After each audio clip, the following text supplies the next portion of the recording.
fall asleep to the entire story of ancient Greece. Before the sword was lifted, before the lyre was strung, before the city had a name, there was only the breath of the Aegean, that hush between sky and stone, where time slept curled in the belly of the earth. In that hush, something woke. Not a man, not yet, not a nation, but a whisper, low as tide water and old as starlight, stirring in the caves of Crete, in the shadows cast by fire on painted stone, in the rhythm of a woman pounding grain in the darkness. This was not yet Greece, but it was dreaming of becoming her. The story of ancient Greece does not begin in triumph, nor in glory, nor even in clarity. It begins in myth, in the golden haze where gods and mortals were still unsure of their borders. It begins, perhaps, with a single seed, a thought in the mind of Kronos, god of time, who devours all his children. And so we begin in the belly of the world, long before Athens, long before Sparta, long before Plato scratched ideas into clay and called them forms, long before the hoplite locked his shield into his brother's side, before Helen gazed from her tower, before Odysseus wept on the shores of Phaeacia, there was only the land and its memory. Greece, not yet named, was a land of wild temples and stone teeth. Olive groves curled in the hills like prayers. The sea spoke to the mountains. Lightning carved runes into mountain tops, and somewhere, perhaps on Olympus, perhaps in a farmer's dream, the gods began to listen. The earth here is restless. It is not the still earth of ancient Egypt, nor the vast breathing sands of Mesopotamia. It is cracked, volcanic, born of upheaval, the land of quakes and myths and fire. From such earth, the mind must break free or burn away. So man became philosopher, and gods became human. This is a story of fragments and echoes. We do not know the names of the first who sang the hills into meaning. We do not know the mother who first spoke to Hera, or the hunter who first cried out to Artemis beneath the stars. But we know they lived, because Greece remembers not just with its temples, but with its silence. Somewhere in the wine-dark cradle of time, a boy climbs a hill and finds a broken shard, a piece of blackened pottery, and in it sees a face. Not just a face, but a story. And from that story, a people, and from that people, a world. This is where we begin, not at Thermopylae, not in Delphi, not even in Troy, but in the trembling breath of becoming, in the soft syllables before the world was named, in the stirrings of a civilization that would one day carve its thoughts into marble and call them eternal. A civilization that would argue with its gods, then build temples to them anyway, that would die many deaths and call each one a rebirth. Tonight, we walk backward into time. We descend into myth to find memory. We light the torch in a cave where men once danced in shadow and firelight, and we follow it. Through the labyrinth, through the warships, through the syllables of Homer and the golden mouths of oracles, until we emerge, not victorious, but remembering. So rest your head upon the stone of time. Let the cicadas sing in your ears. Let the salt wind of the Aegean smooth your thoughts. And listen. The story has not yet begun, but it is near. It waits just beyond the olive grove, where a new sun rises, and Greece, half dreaming, begins to wake. Before there were cities, there were stories. Before there were kings, there were gods. And before the gods were worshipped, they were feared. Born not in temples, but in trembling, thunder, and the cracking open of the earth. The world, the Greeks believed, did not begin in silence. It began in chaos. Not chaos as we know it, not disorder or noise, but chaos, the yawning void. A mouth that could not speak, a darkness that was not empty, but full of waiting. From chaos there rose Gaia, Earth, eternal mother, the fertile curve of all life. And from Gaia, Sky was born. Uranus, her son and lover, wrapped the world in his vast embrace. Their union bore the first Titans, beings of enormous strength and sorrow, who carried the weight of time in their bones. But it was not a happy age. Uranus, fearing his own children, buried them deep in the belly of Gaia. And Gaia, moaning in pain and wrath, forged a blade of flint. She gave it to her son, Kronos. And Kronos, trembling with resolve, rose in the night and struck his father down. Blood fell to the earth, and from it sprang furies, giants, and the seeds of revenge. Time had begun, but time would learn to eat its own tail. Kronos ruled the Golden Age, a time of peace, harvest, and long shadows, but he too feared his children. So as each was born, Hestia, Demeter, Hera, Hades, Poseidon, he swallowed them whole. Only Zeus, the youngest, was spared, hidden on the sacred isle of Crete, nursed by goat and guarded by drum-beating warriors whose feet never stilled. And it is there, on Crete, that our true beginning takes root. For while the myths of the sky thundered above, on this island rose something astonishing. A civilization swirled in labyrinths and dance. The Minoans, named not by themselves, but by later men who mistook memory for myth. The Minoans built without walls, they painted with joy, they sang in fresco and curved their palaces like flowing water. Theirs was not a kingdom of war, but of mystery. Bull leapers soaring through air, priestesses raising serpents to the sky, and scripts unread to this day. The palace at Knossos, sprawling and many-chambered, was not a fortress, it was a labyrinth. Perhaps this is where the Minotaur was born, not from fact, but from fear of the unknown. The monster in the maze was the memory of something ancient, something that danced before Athens ever drew breath. And here, Crete sang. It sang of the sea, of trade winds and distant harbors, of women with bare breasts and painted eyes, holding ritual bowls, of craftsmen who shaped clay as if it breathed, of a people who worshipped not from fear, but from deep ancestral rhythm. But nothing gold can stay. Around 1450 BCE, the palaces burned, walls blackened, frescoes peeled, and the sea, which once fed Crete, rose in fury, perhaps from a distant volcano named Thera. The Minoans vanished, and in their place rose newcomers, the Mycenaeans, harder, hungrier, clad in bronze. But the echo of Crete would never fully fade. It would ripple through time. Into the myths of Daedalus and Icarus, into the silent gaze of Athena, into the very structure of Greek memory, which would always spiral. Never straight, never simple. So what do we remember? We remember Gaia, birthing the world from silence. We remember Kronos, fearing his children. We remember Zeus, raised in secret, who would split the sky with thunder. But we also remember Crete, the island that whispered to the future in riddles and painted joy, the island that, even in ruin, smiles beneath the olive trees. It is here that Greece is conceived, not in war, but in the dance, not in conquest, but in mystery. The gods are not yet settled, the cities not yet born, but the world is awakening and the sea still stirs with stories. Close your eyes. Can you hear the drums? They do not beat for war. They beat to keep the child, Zeus, hidden. They beat for the bull that leaps. They beat for the labyrinth that holds not a monster, but a memory too deep to name. Let the drums fade now. Let the sea hush. We have walked the shore of beginnings. The world has stirred. The gods have risen, and a people, both real and half-remembered, have built the first altar. In the next light, we will follow the Mycenaeans into the age of bronze and blood and watch as Greece, still unformed, sharpens its blade. But for now, let Crete sleep beneath its hills.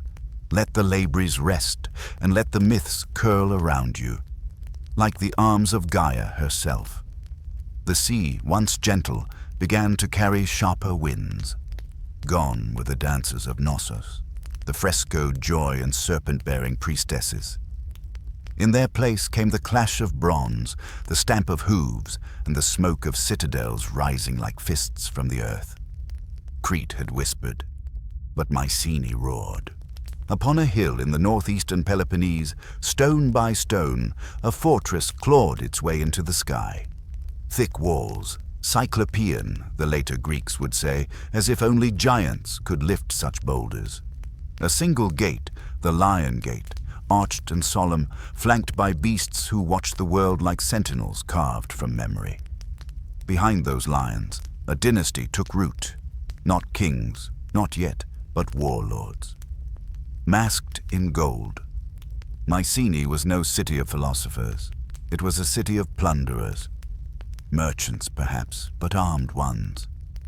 Raiders who crossed the wine-dark sea not to trade, but to take. Their graves were deep, their swords long, and their shields broad as doors. They buried their dead, not in silence, but in gold, sheets pressed to faces, hands clasped with daggers, surrounded by treasure to shame even the gods. One mask remains, the so-called Mask of Agamemnon. But it is not his. It is older, more anonymous, more eternal. A face from before the poems, gazing across time with eyes hammered shut. Whoever wore it once walked these citadels, and perhaps, once, ruled them. For Mycenae was not alone. Tyrans, Pylus, Thebes, names that would echo through Homer's verses long after their walls had crumbled. A net of power across the mainland, each palace a center of command and flame. And from these halls came the first threads of story. Linear B, a script of inventory and grain and tribute. Not poetry, not yet, but order, control.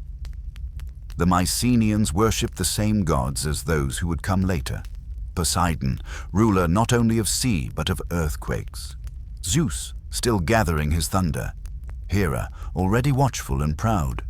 But they did not yet tell the stories. They lived them. They were the storm before the song. And then, as all who rise, they turned their gaze eastward, toward Troy. We do not know the truth of that war, but we know that something happened. We have the ashes. We have the bones. We have the ramparts at Hisarlik, 9 cities layered atop one another, and one burned black. Was there a Helen? Was there a Hector, noble and doomed? Did Achilles weep for Patroclus and drag a body around the walls in fury and grief? We cannot say, but we know the Mycenaeans went to war, and we know they did not return unchanged. For after Troy, whether it fell by trick or siege or plague, something shifted. The palaces, once so firm, began to crack. First one, then another. Fires swept through storerooms. Script vanished, trade routes withered, and the gold no longer shone. By the 12th century BCE, the age of Mycenae was dying, and yet the stories survived, not in tablets but in song. The Aoidoi, the bards, carried them like embers across a darkening land. Tales of wrath, of longing, of homecoming and fate. Tales to explain the world's ruin. Tales to remember the greatness that was, so that something of it might endure. The bones of heroes lay scattered, but their names grew larger than their graves. Achilles, Agamemnon, Odysseus, Menelaus, Hector. Each name a spell, a rhythm, a survival. And from these names a people would one day ask, who are we, if not the children of gods and grief?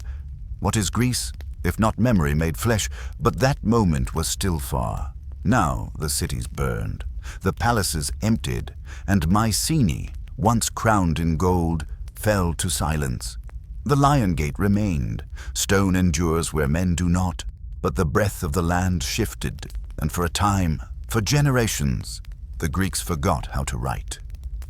The age of heroes faded into dusk, and yet, as ever, the darkness was not the end. It was a seed, a silence preparing to be broken. a breath held before the next great exhale.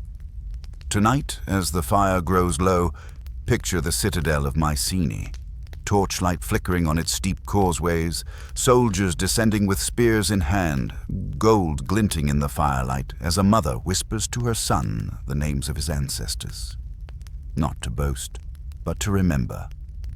This is what the Mycenaeans left us: stone, song, and the aching question, how do we live when the gods are silent? Let the citadels sleep now, let the gold rest beneath the earth. The gods are not gone, only waiting. Tomorrow we descend into the long dark, the Greek Dark Age, where stories burn brighter because the world grows dim. But tonight, listen. Somewhere beneath your dreams, a lyre still plays. Not yet Homer's, not yet, but the first note is there, soft as breath, sharp as bronze. There is a kind of silence that does not come from peace, a silence that follows fire, a silence after collapse. And for nearly 400 years, Greece lived in that silence. The palaces of Mycenae, Pylos, and Tiryns were ash.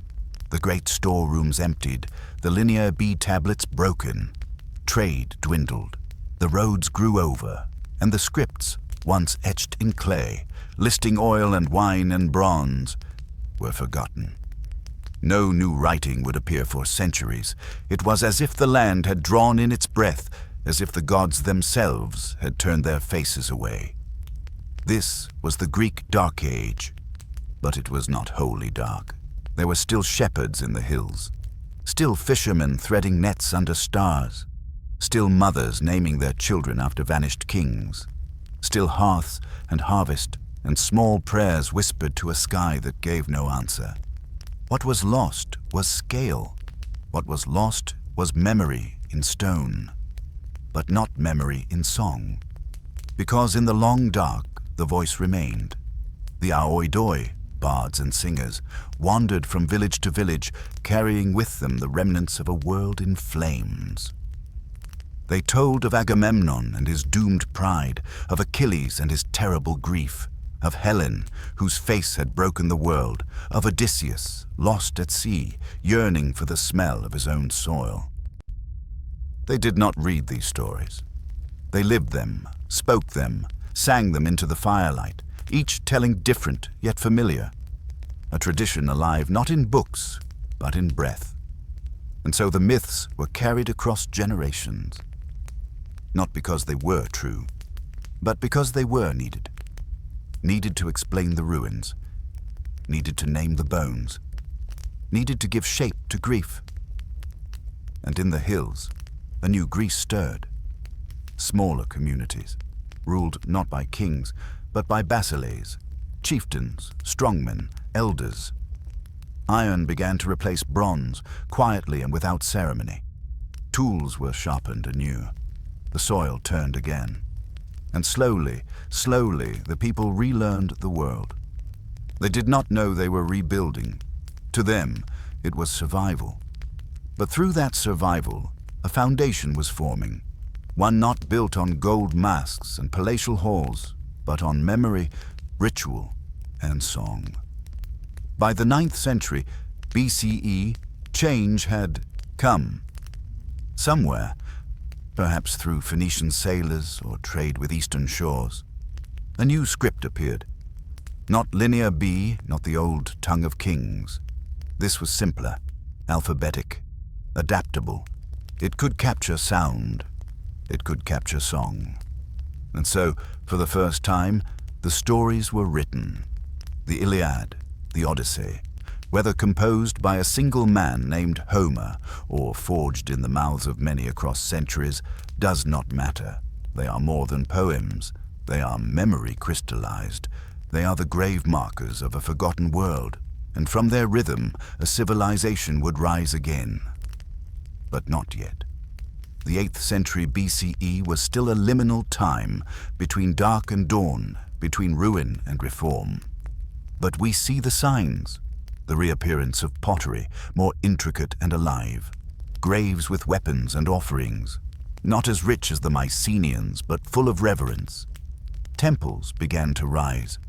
Small at first, then taller, bolder, and perhaps most importantly, a sense of polis, the city-state, began to form. Not empire, not kingdom, but community. Rooted in place, rooted in story, each city would claim its own patron god, its own customs, its own memories. But all would share a single language, a single mythic heritage. They were not yet united, but they were beginning to remember that they had once been.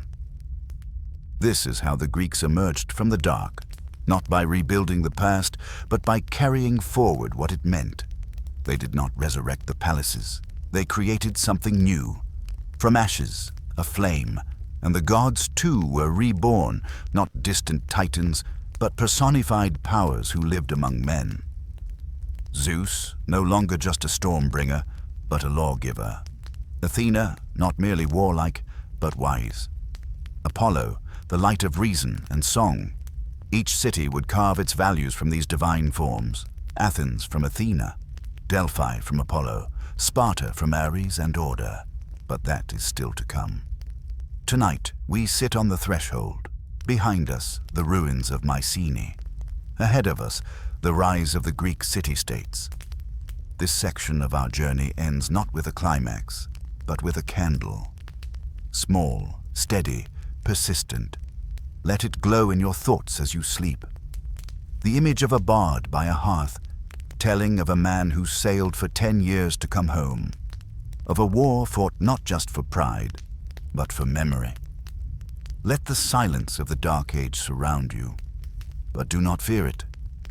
In that stillness, the voice was waiting. Tomorrow we will walk into the light of the Archaic Age, where Greece begins again, not as a remnant, but as a promise. When the dawn returned to Greece, it did not break all at once. It bled slowly, golden and cautious, over mountains and coasts, but it brought with it something new, not palaces, not empires, but cities. Polis, more than a place. A body, a soul, a question wrapped in stone and fire. What does it mean to belong? In the 8th and 7th centuries before the Common Era, scattered settlements hardened into cities, each with its own laws, gods, traditions, each a world entire. No single king reigned over all, no single army marched under one banner, and yet they were all Greek, all bound by language, by ritual, by myth. They met at Delphi, where the breath of Apollo whispered through the Pythia's lips. They raced in Olympia, naked and oiled, not for war, but for glory. They warred, yes, often and with fury, but when the Persian tide rose, they remembered something older than pride, unity in the face of fate. But that is a tale for later. Now, let us look more closely at the two great mirrors of the Greek soul, Athens and Sparta, twin stars orbiting opposite poles of the same question. What is the good life? Sparta, built not upon marble, but upon silence and steel, a city without walls. For its warriors were its defense. Children were not raised, but forged. At 7, boys were taken from their mothers, trained in hunger, pain, obedience. They learned to speak little, and when they did, it was with the brevity of blades. They feared wealth. They feared softness. They feared poetry, unless it sang of death. Women walked freer in Sparta than elsewhere, strong-bodied and sharp-tongued. For if the men were to die in phalanx, the women must guard the state with pride. To be Spartan was to live simply, to die well. Their virtue was not in art, but in endurance, and they endured. Athens. But Athens sang. Not because it was perfect, it was not. It was proud, flawed, often cruel. But it asked questions, it debated, it risked chaos for the hope of freedom. In the 7th and 6th centuries BCE, Athens struggled. Aristocrats ruled with clenched fists, and the poor suffered in silence. But slowly, voices rose. Solon, lawgiver and poet, freed the enslaved, restructured debt, opened the doors of participation. Not to all, not yet. But it was a step. Then came Cleisthenes, who broke the power of blood and birth and planted the first seeds of democracia. Rule by the people.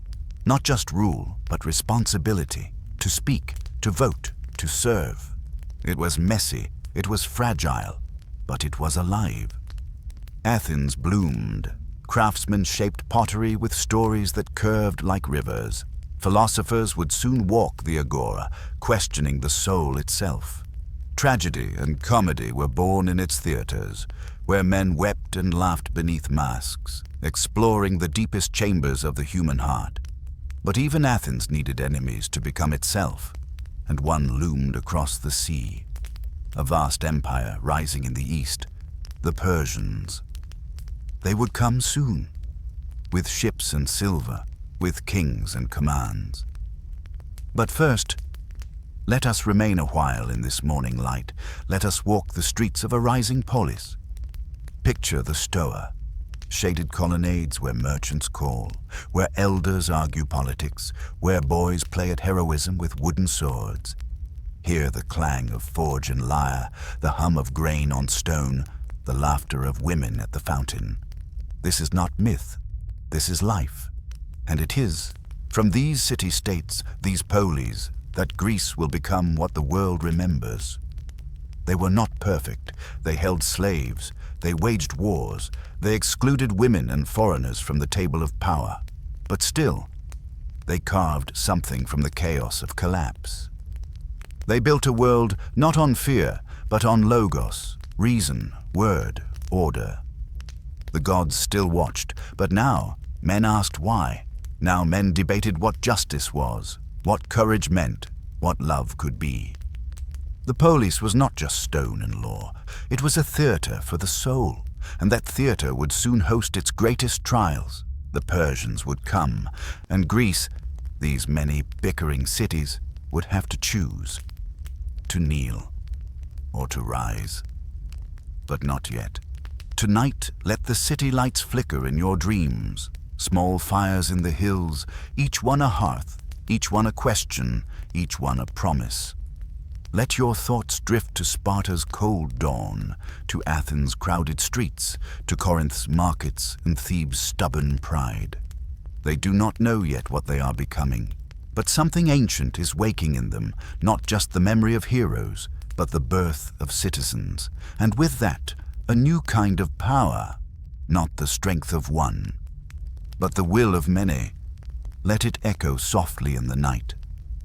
Not as a shout, but as a whisper. The people are rising. The world will change. There are moments in history when the quiet pulse of daily life is shattered, when the distant thunder of great forces rolls closer until it becomes a roar, shaking earth and soul alike. Such a moment came to Greece in the early 5th century BCE, when the vast Persian Empire, a sea of power and ambition, turned its eyes westward. The lands that had once sent silver and grain to their courts now stirred with defiance. The Greek city-states on the coast of Asia, Minor, Ionia, rebelled, and the Persian king, Darius, would not tolerate such insolence. He sent his armies, a tide of men, ships, and steel, to crush the revolt and to remind the Greeks that their fate lay beneath his shadow. But this was more than a rebellion. It was a test, a fire that would forge the identity of Greece anew. In 490 BCE, the first great clash came at Marathon, a plain kissed by the sea where olive trees whispered secrets to the wind. Here, outnumbered Athenians stood firm against the seemingly endless tide of Persians. Theirs was a battle not of gods, but of men, of courage against overwhelming force, of hope against despair. The Athenians charged. A thunderbolt of spears and shields, a sudden storm that broke the Persian ranks. The tide receded, and Greece breathed once more. A messenger ran from Marathon to Athens, carrying news of victory, his feet pounding like thunder on the earth, until he collapsed and died. The bearer of a story that would echo through time. But the war was not over. 10 years later, the son of Darius, Xerxes, amassed a colossal force. 100,000 men, 1,000 ships. An empire's fury unleashed upon the narrow seas. The Greeks, divided as ever, faced the shadow of annihilation. At Thermopylae, a narrow mountain pass, a small band of Spartans, led by King Leonidas, stood defiant. 300 warriors against the countless. They fought not to win, but to delay, to buy time for their fellow Greeks, to show the world the meaning of sacrifice. Their shields formed a wall of bronze and courage, their spears a forest of defiance. But the pass was betrayed, and the Spartans fell. Yet their stand was not in vain. At Salamis, in the straits where sea and rock entwine, the Greek navy, led by Athens, struck back. Smaller ships darted like arrows, striking the Persian armada with cunning and ferocity. The great empire was broken on the waves. The fire had reached the shore, but the Greeks held. This war was more than battles and blood. It was the birth of something new, a shared story of courage and freedom, a claim that men could resist even the mightiest empires.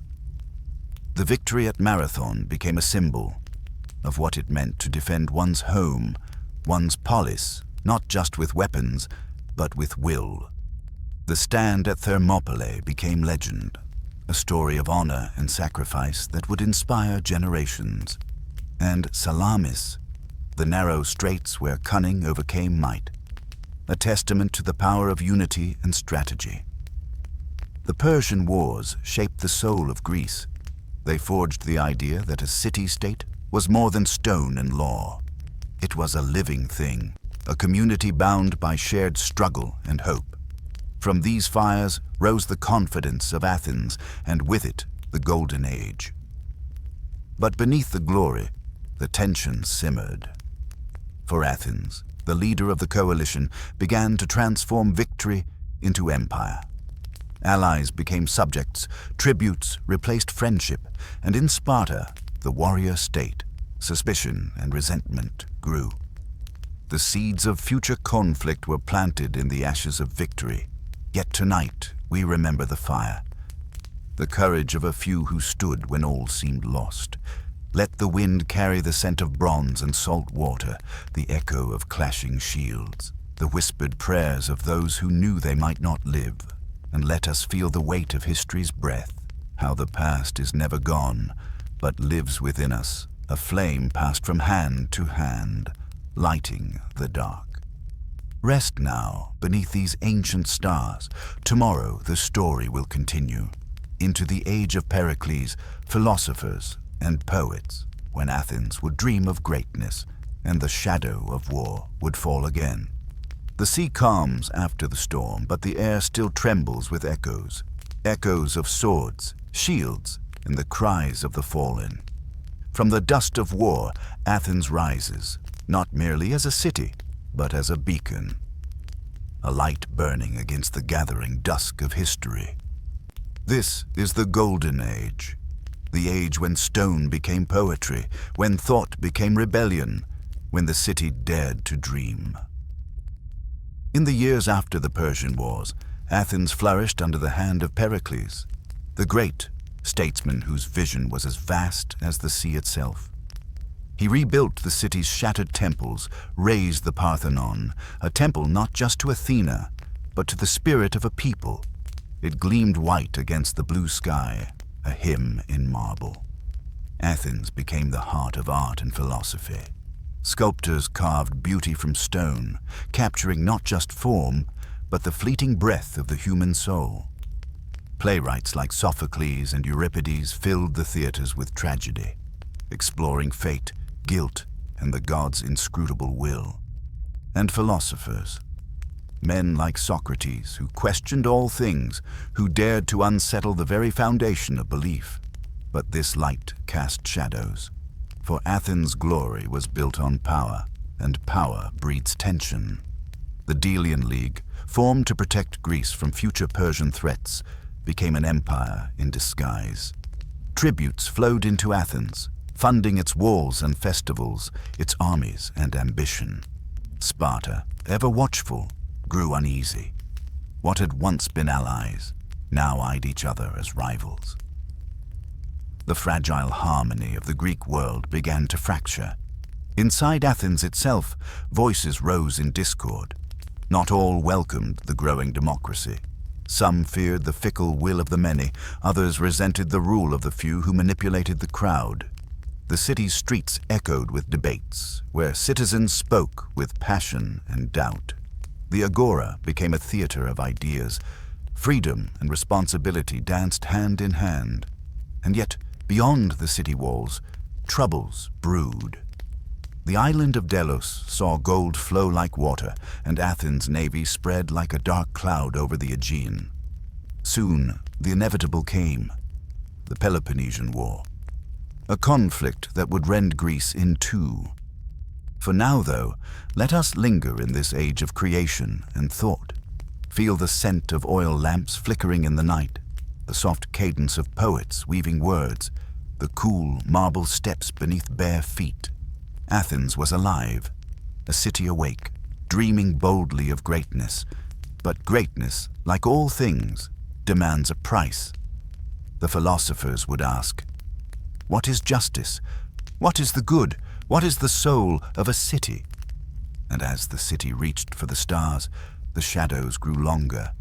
The golden age was a story of light, but also of shadow, of ambition that could blind, of ideals tested by the harshness of power.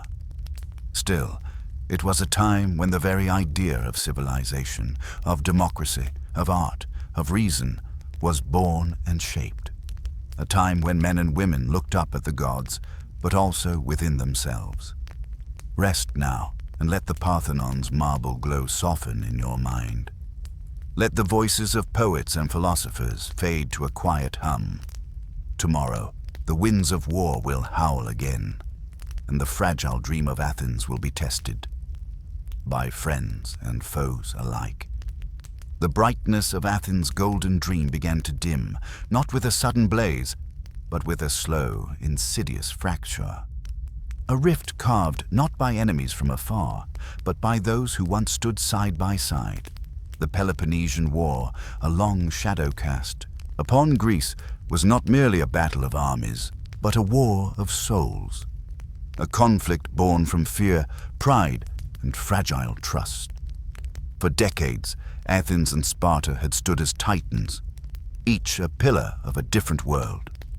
Athens, the shining democracy, weaving wisdom and art. Sparta, the austere warrior, shaped by discipline and silence.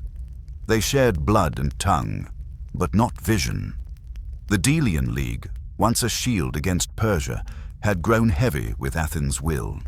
Sparta and its allies bristled under the weight, fearful of losing their freedom to this rising power. So war came, not with the fury of a storm, but with the grinding persistence of ice, slowly freezing the bonds that held the Greek world together. The first blows were struck at sea and on land. Raids, sieges, betrayals, cities burned, farms lay fallow, and brothers found themselves enemies. Athens, strong in navy, ruled the waves. Sparta, unmatched on land, marched its armies with grim resolve. Within Athens' walls, the war tore at the very fabric of its society. Plague swept through, stealing lives and sowing despair. Leaders rose and fell, Pericles among them, his voice silenced by disease, his dreams deferred. The war was not only fought in fields, but in hearts. Trust eroded, suspicion grew. Friendships shattered, lies twisted truth. Philosophers mourned the decay of virtue. Artists captured the anguish of a people undone. The war dragged on for nearly 3 decades, decades of blood, hunger, and loss. A generation scarred, their laughter drowned beneath the clamor of spears. At Syracuse, Athens suffered a crushing defeat, a blow from which it would never fully recover.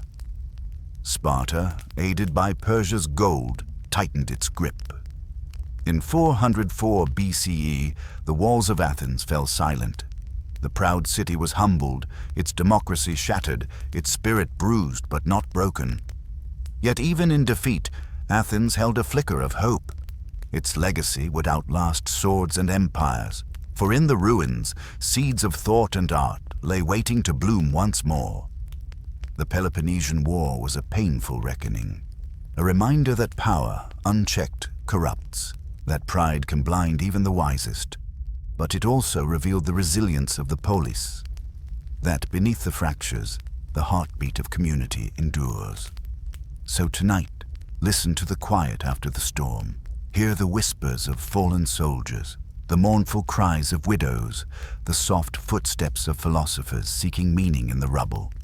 The war has ended, but its lessons remain. In the silence, in the shadows, in the very stones of the city.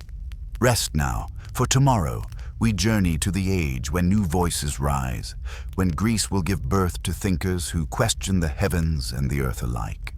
After war, after ruin, after silence, the human spirit still stirs.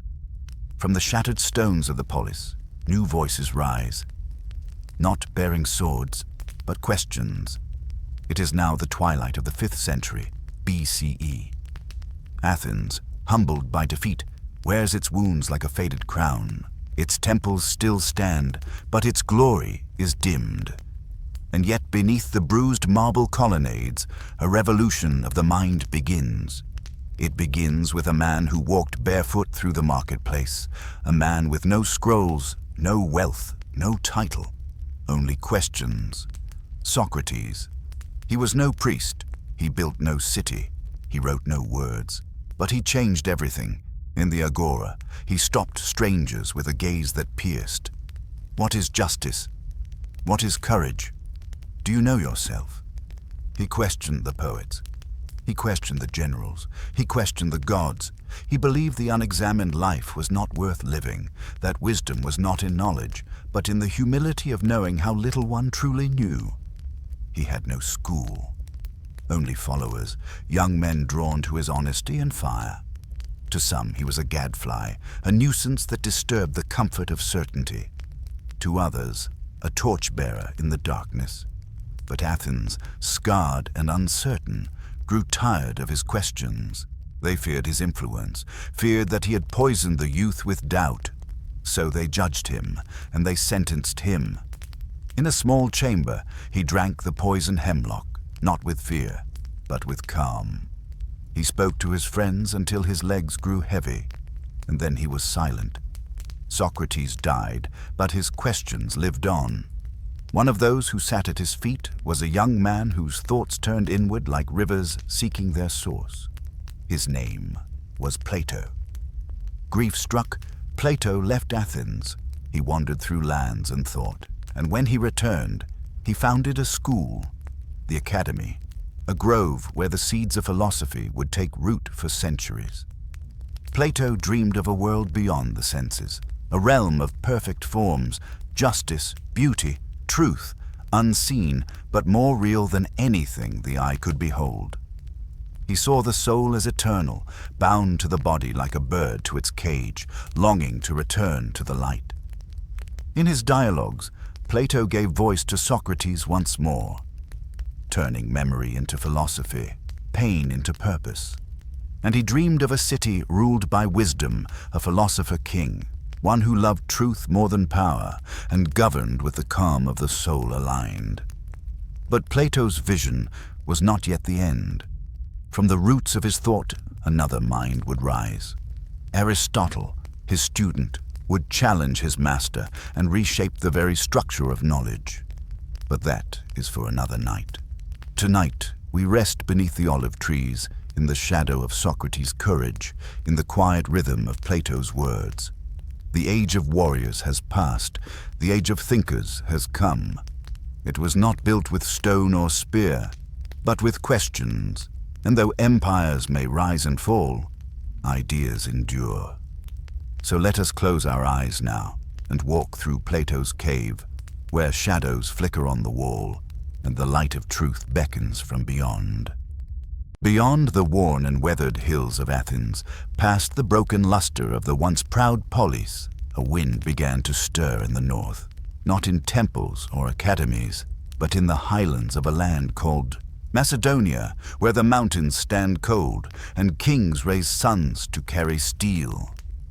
While Athens argued over virtue and Sparta nursed its victories in silence, Macedonia listened and waited. There, amid stone fortresses and wild forests, a king named Philip II rose. Not philosopher, not poet, but strategist, builder, unifier. Philip saw what Greece had wasted, its unity, its strength, its promise.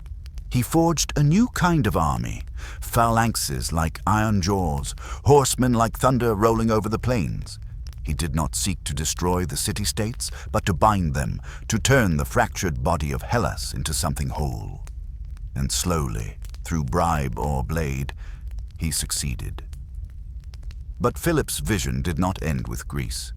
His gaze turned eastward, to Persia, the old enemy, the sleeping empire whose riches spanned deserts and mountains, whose kings still believed themselves divine. Philip would have marched. He was preparing, but fate struck as it so often does. Suddenly, and without warning, he was assassinated in 336 BCE. The knife came not from enemy, but from within. And so the dream, half-born, blood-stained, might have died in silence. But it did not. From the shadows of his father's death stepped a boy of 20, Alexander. Not yet great, still untested, but with eyes that burned like stars. His mother, Olympias, had whispered in his ear since childhood that he was not merely mortal, but descended from Achilles, from Heracles, from gods themselves. His tutor had been Aristotle, who taught him of logic and heavens, of poetry and politics. But in Alexander, knowledge was a flame, not a candle. He would not simply study the world, he would conquer it, and so, like a storm born on quiet waters, he began to move. He took up his father's sword, and with it, his father's unfinished dream. He crushed rebellion in Greece with swift, burning fury. The city of Thebes razed to ruin as a warning that the world had changed, and then east to Persia, not just to take land, but to carve a path through myth and memory, to become more than king, to become legend. But that is another journey, one we have not yet begun. Tonight we stand at the edge, at the precipice where the old world fades and the new one begins to rise. Macedonia, once a whisper in Greece's ear, now roars like a lion. And Alexander, son of Philip, child of gods and men, looms on the horizon. His feet are not yet dusty from desert sands. His eyes have not yet wept in India. He is still a prince, but soon he will be a myth. Rest now. The drums are quiet, but the air is heavy with omen. The boy king wakes before dawn, and his march will shake the continents, before the sun crested the mountains, before the crows could stir above the battlefields yet to be. He crossed.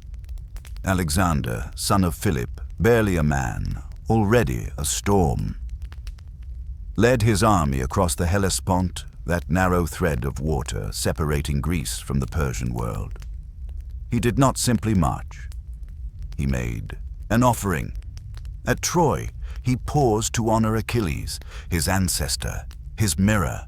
He laid a wreath at the tomb and took up a sacred shield from the temple, as though to say, "This is not conquest, this is destiny fulfilled." The winds carried his fleet with whispered reverence. Across Asia Minor, the soil of ancient kings trembled under new feet. The army was not vast. Some 40,000 men, Macedonians, Greeks, mercenaries, a patchwork of dialects, traditions, gods. But their purpose was singular, their faith chained to the will of one man.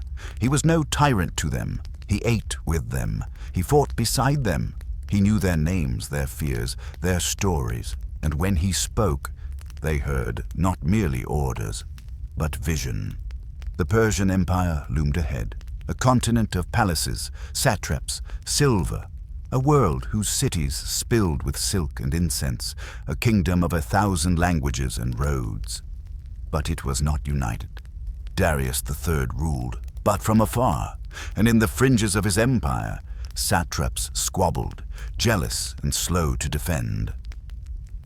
At the river Granicus, Alexander struck first. A wall of Persian cavalry waited atop the banks, glistening in the heat, confident in number. But the young Macedonian did not wait. He plunged into the water with his companion cavalry, charging upstream, spears raised like thunderbolts.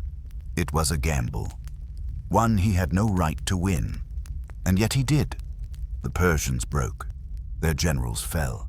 Their lines scattered. Victory, swift and complete. From there, the campaign was not a march. It was a fire. Sardis, Ephesus, Miletus. One by one, the cities of Asia Minor fell to his banner, some by siege, many by welcome.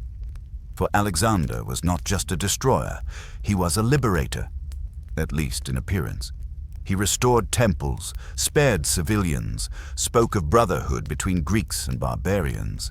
He was shaping more than an empire. He was shaping a myth. The world began to murmur his name. From Babylon to the Nile, from the Caspian Sea to the Red Sea, the name Iskander took root. But this was only the beginning. In 333 BCE, at a narrow plain near Issus, Alexander would face Darius himself. But tonight we pause beneath the Anatolian stars. The fires of the Macedonian camp flicker in the dark. Men sharpen their blades and whisper of omens. The earth is warm with recent victory, but the road ahead stretches long, through deserts, mountains, cities unseen. The boy who crossed the Hellespont is no longer a boy. Each day, the man of legend takes shape, forged not in temples, but in dust, blood, and choice. Rest now, for tomorrow history will tilt on the edge of a sword. There are days when the earth holds its breath, when the sky forgets to move, and even the winds lean close, listening for the sound of fate. Such a day was Issus. The year was 333 BCE, and the armies of the world stood face to face. On one side, Alexander, still only 23. His armor kissed by dust, his men lean from marching, but their hearts full of fire. On the other, Darius III, King of Kings, Emperor of Persia, clothed in silks, surrounded by gold-tipped spears and war chariots, with an army that outnumbered Alexander's by 5 to 1. Some say more. The plain of Issus was narrow, pressed between mountain and sea, a bottleneck, a place where numbers mattered less and courage more. Darius had chosen the battlefield, but Alexander made it his. At dawn, the young king gave no speech. His silence was the sharpest command. He mounted his horse, Bucephalus, his great black stallion, and rode along the front, eyes locked not on the Persians, but on his men. He did not see an army. He saw brothers. And then he charged. The Macedonian phalanx moved like iron breath. Their sarissas, 20-foot spears, formed a forest of death. On the right, Alexander led the companion cavalry, smashing into the Persian left. He was not behind them. He was among them, striking, shouting, bleeding. He saw the Persian line buckle, and in that crack, he saw a path to Darius. The King of Kings sat high in a gilded chariot, shielded by guards and banners, but Alexander rode toward him like a thunderstorm. Darius watched the chaos close. He watched his right collapse. And then he fled. His chariot turned, its wheels splashing through the Pinaris River. His guards followed in panic, the center shattered. The moment Darius vanished, the battle was decided. Tens of thousands of Persians were cut down as they ran. The Greek mercenaries hired by Persia were slaughtered without mercy. Not for fighting, but for betrayal. And yet Alexander did not pursue Darius far. He halted. He returned to the battlefield, walking slowly among the wounded and the dead. He had won more than a battle. He had cracked the illusion of Persian invincibility. In Darius's abandoned camp, they found gold, silks, and the king's own family. His mother, wife, and daughters left behind. When they were brought before Alexander, they trembled. They expected cruelty, but he rose from his seat, bowed with reverence, and assured them they were not prisoners. They were queens still. His restraint, his dignity, spoke louder than any sword. This was not just war. This was theater, symbol, a rewriting of the world. From Issus, Alexander turned south toward Phoenicia and Egypt. The road to Persia's heart was still open. But he wanted the coast first, to cut the empire's arteries, to master the sea. But in his heart, the image of Darius fleeing, of the king of kings abandoning his men, burned. A king does not run, a god does not retreat. And so Alexander began to believe, not just in victory, but in something more. That perhaps he was no longer simply man. Perhaps he was touched by divinity. He had faced the greatest empire of the age, and he had made it tremble. Now cities whispered his name, not in resistance, but in prayer. Issus was not the end. It was the turning. The world, once divided, had tilted toward one name. Alexander.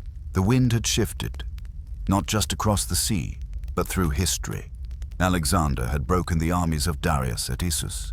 He had stared into the jeweled eyes of the Persian Empire and watched them blink in fear. But victory did not come all at once, not with swords, not even with kings. To hold an empire, one must conquer its harbors, its ports, its beating coastal heart. And so Alexander turned toward Phoenicia, that chain of cities that clasped the eastern Mediterranean like pearls on the neck of Persia. One by one, they fell. Byblos, Arwad, Sidon. All opened their gates to the Macedonian dream, all but one. Tyre. Tyre did not bend. It had never bent. For Tyre was a city of the sea, not beside it, but upon it. An island fortress, half a mile from the coast, walled in stone and salt. Its towers rose like spines of coral. Its ships cut the waves like obsidian blades, and from its harbors, Phoenician trade had flowed for centuries. Purple dye, cedar wood, silver, glass, a queen of commerce, a crown of the sea. Alexander sent envoys. He offered diplomacy. He would worship in their temple, he said. He would treat them with honor. The Tyrians answered, "You may worship from the shore." Insult, challenge, invitation. Alexander, undefeated on land, now faced a new kind of war. One against water, but he did not retreat. Instead, he commanded the impossible. Build a causeway. From the coast to the island, over crashing waves and treacherous depths, the Macedonians would raise the earth itself. Stone by stone, tree by tree, they dragged the mainland into the sea. 200 feet wide, a man-made bridge, a defiant march across Neptune's domain. But Tyre did not sit still. Its ships harassed the builders by day. Its archers rained fire from the ramparts by night.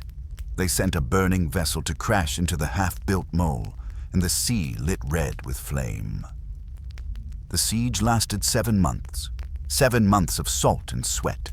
7 months of stubborn stones sinking into the waves. 7 months where the sea and the city fought back. But Alexander adapted. He built towers on wheels. He summoned ships from conquered ports. He turned his fleet into a floating fortress, and slowly, inch by inch, the causeway reached Tyre's walls. When the battering rams finally struck stone, they rang like a funeral bell. The Macedonians poured through the breach, fierce, relentless, unmerciful. Tyre fell. Its proud walls crumbled into the sea. 8,000 were slaughtered. 30,000 were sold into slavery. Only a handful, those who had fled to temples. were spared. It was brutal, cold, unforgiving. But it was a message etched not in parchment, but in blood and fire. No city could stand between Alexander and the world. He offered peace. When it was rejected, he became storm and judgment. The causeway remained long after the fires cooled, a permanent scar in the sea. Even today, Tyre is no longer an island.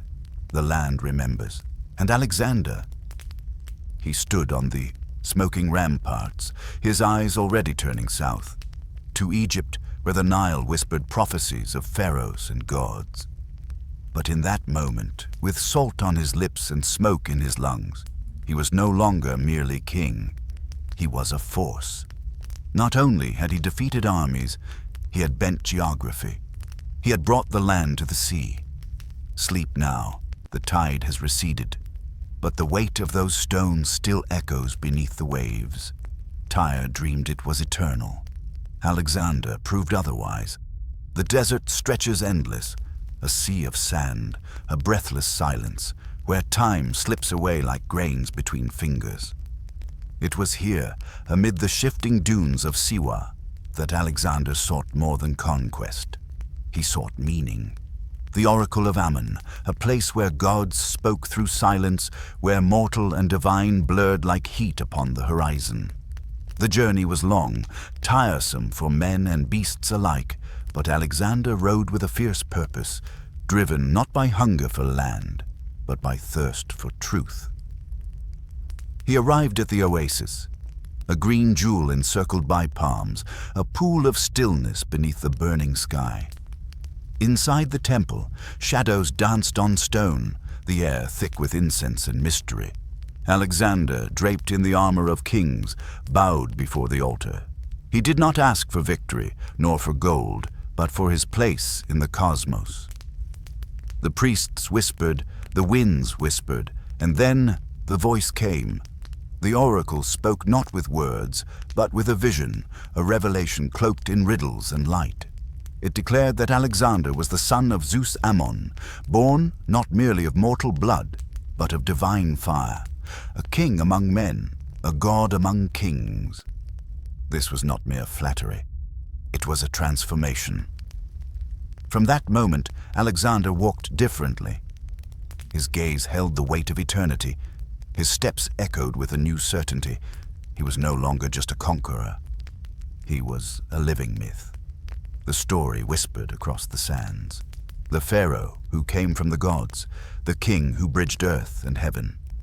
In Egypt, this divinity was crucial, for here the ruler was more than sovereign. He was the incarnation of Horus, the falcon god. Alexander was crowned pharaoh in Memphis, a land where the Nile's floods renewed the world, and temples rose like mountains carved by hands of gods. He embraced the rituals, the symbols, the ancient language of power, but beyond the crown and scepter, there was a quiet reckoning. A question that stirred beneath the grandeur. What does it mean to be divine? Is a god one who commands legions, or one who carries the weight of all those who follow? The desert winds do not answer. They only shift the sands, erasing footsteps, whispering of mortality beneath the eternal sky. And yet, for a moment, in the heart of the oasis, the mortal became immortal. The man became legend. Sleep now, under the vast, star-strewn heavens. Know that every god was once a man who dared to walk beyond the veil. In the hush after Siwa, the sands seemed to fall still, as if the world held its breath for what Alexander would do next. He had crossed deserts, faced storms, been named divine by the oracle of a forgotten god. But Egypt itself still waited, not to be defeated, but to be reborn. Egypt was no stranger to conquerors. For centuries it had been caught in the tides of empires, Hyksos, Assyrians, Persians, each one leaving their mark on its stones, but never on its soul. But Alexander came not as a tyrant, nor as a foreigner demanding tribute. He came as a pharaoh, crowned in Memphis, wrapped in linen, anointed with oils from the Nile. The priests of Ptah welcomed him. The people lined the riverbanks, not with chains, but with flowers. Here, in the land of two lands, he found not resistance, but reverence. And so he gave them something eternal in return. He stood upon the northern coast, where the Nile's final breath met the sea, a stretch of land, wind-carved and wild. And there, he pointed his finger. Here, he said, we will build a city, a beacon for all the world. He named it Alexandria, not out of pride, but out of destiny. It would not be like the ancient cities. It would not rot in the desert sun or fade like old papyrus. It would be marble, mathematics, museums, and libraries. A city where memory would not decay, but flourish. He called upon his architects. They mapped the streets with string and flower, laid out grids and temples, harbors and palaces. One day, ships would arrive from India, Carthage, Rome. One day, philosophers would pace under the library's colonnades. One day, scribes would copy all the known words of man. But today, it was only sand and sea. Still, he could see it. Alexander did not linger long. Egypt had accepted him, honored him, given him their oldest myths to carry on his brow. But his eyes had already turned east. Darius still lived. The Persian Empire still breathed, and the world was not yet whole. But as he crossed back into Asia, he left behind a seed, not of war, but of civilization. He did not take from Egypt. He gave it a future. Alexandria was not a fortress. It was a mirror, a city of reflection, where East and West would touch hands, where science and spirit would share breath. And the Nile, that ancient river that had seen so many rise and fall, would flow past it all, whispering, "This too shall pass, but for now, build." Sleep now by the hush of the river. Hear the reeds murmur with moonlight. The empire grows, but softly, not with flame, but with stone. The sky over Gaugamela was wide and cold, a vault of silence above a plain carved for gods and ghosts. Here, in the heart of Mesopotamia, the fate of an empire would be decided.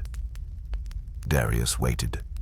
Once emperor of the world's greatest realm, now a hunted sovereign clutching the last vestiges of power. But on this plain, vast and open as destiny, he had prepared everything.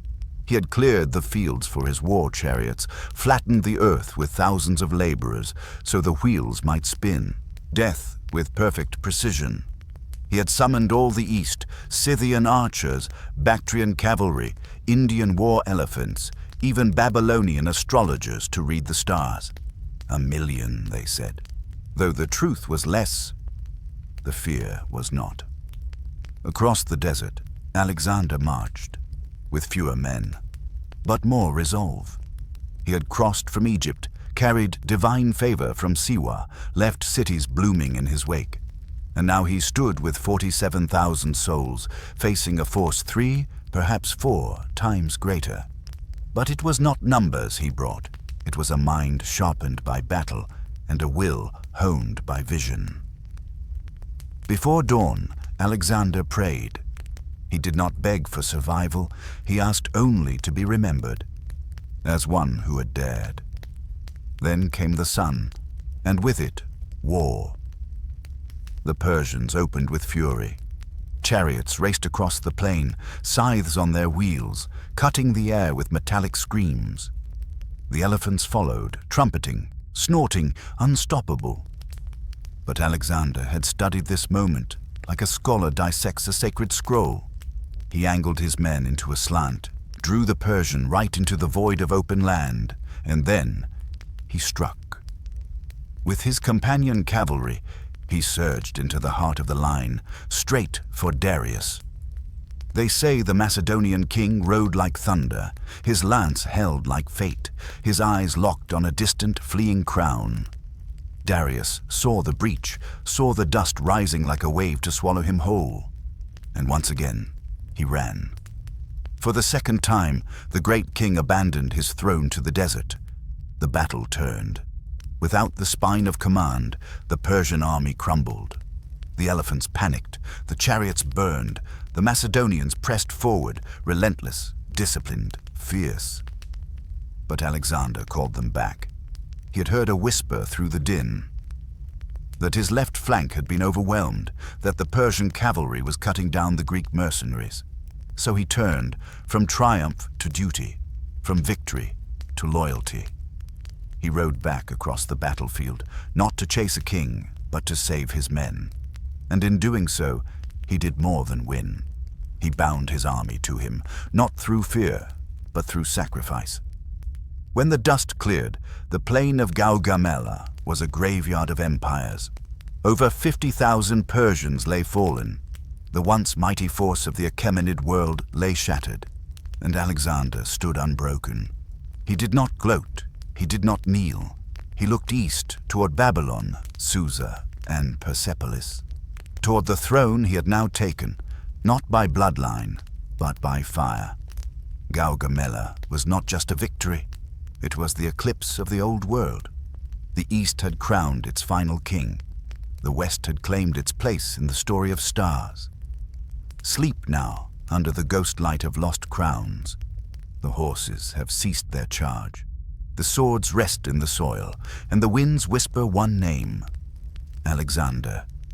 The boy who chased the sun and found it burning in the palm of his hand. High in the cradle of the Zagros mountains, where the stars seemed closer than breath, there stood a city not built for men, but for gods. Persepolis, the Persian jewel, the ceremonial heart of an empire older than memory. Carved into stone like a hymn, its terraces rose with impossible grace, its columns soared like prayers frozen mid-flight. Here, Darius the Great had walked. Here, Xerxes had ruled. Here, the Achaemenid dream had glowed like oil-fed fire against the velvet night. But now it waited, silent, sorrowful. As Alexander approached, he had conquered Babylon, entered Susa as a king. But Persepolis was different. It was no city of men. It was the soul of Persia. And souls do not surrender easily. He entered not with siege, but with solemn procession. The city, emptied of resistance, opened its gates, its priests and nobles kneeling on golden staircases, hands trembling with age and awe. Inside, the treasures of a millennium gleamed, coffers of emerald, coins from India, ivory thrones, scrolls inked with laws older than Athens. It was said that Alexander wept, not from pity, but from wonder. He had chased this empire since boyhood, fought it at Granicus, Issus, and Gaugamela. Now it knelt before him, not with defiance, but with beauty. He entered the Apadana, where lions and lotus blossoms were carved side by side, where kings once received tribute from the world. He stood where Xerxes had stood, where once decisions that shook nations were whispered. But what does a conqueror do when the dream is in his hands? At first, he honored it.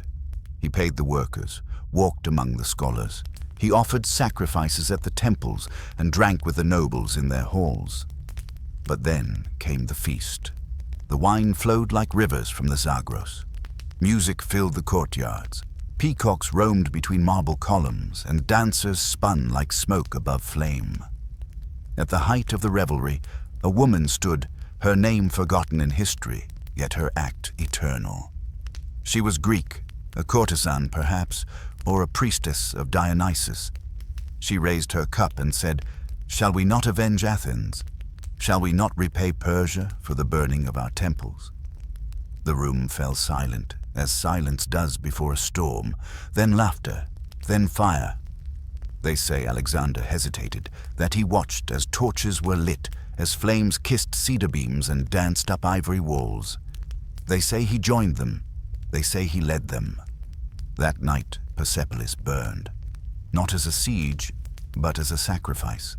Its golden halls melted like wax. Its archives curled to ash. The city of kings became a pyre of memory. But when morning came, the wine was gone, and Alexander stood among the ruins, silent. He had taken the throne, but in flame he had buried the crown. There is no glory in ashes. Only questions. Why did he burn it? Vengeance? Madness? The weight of being called a god?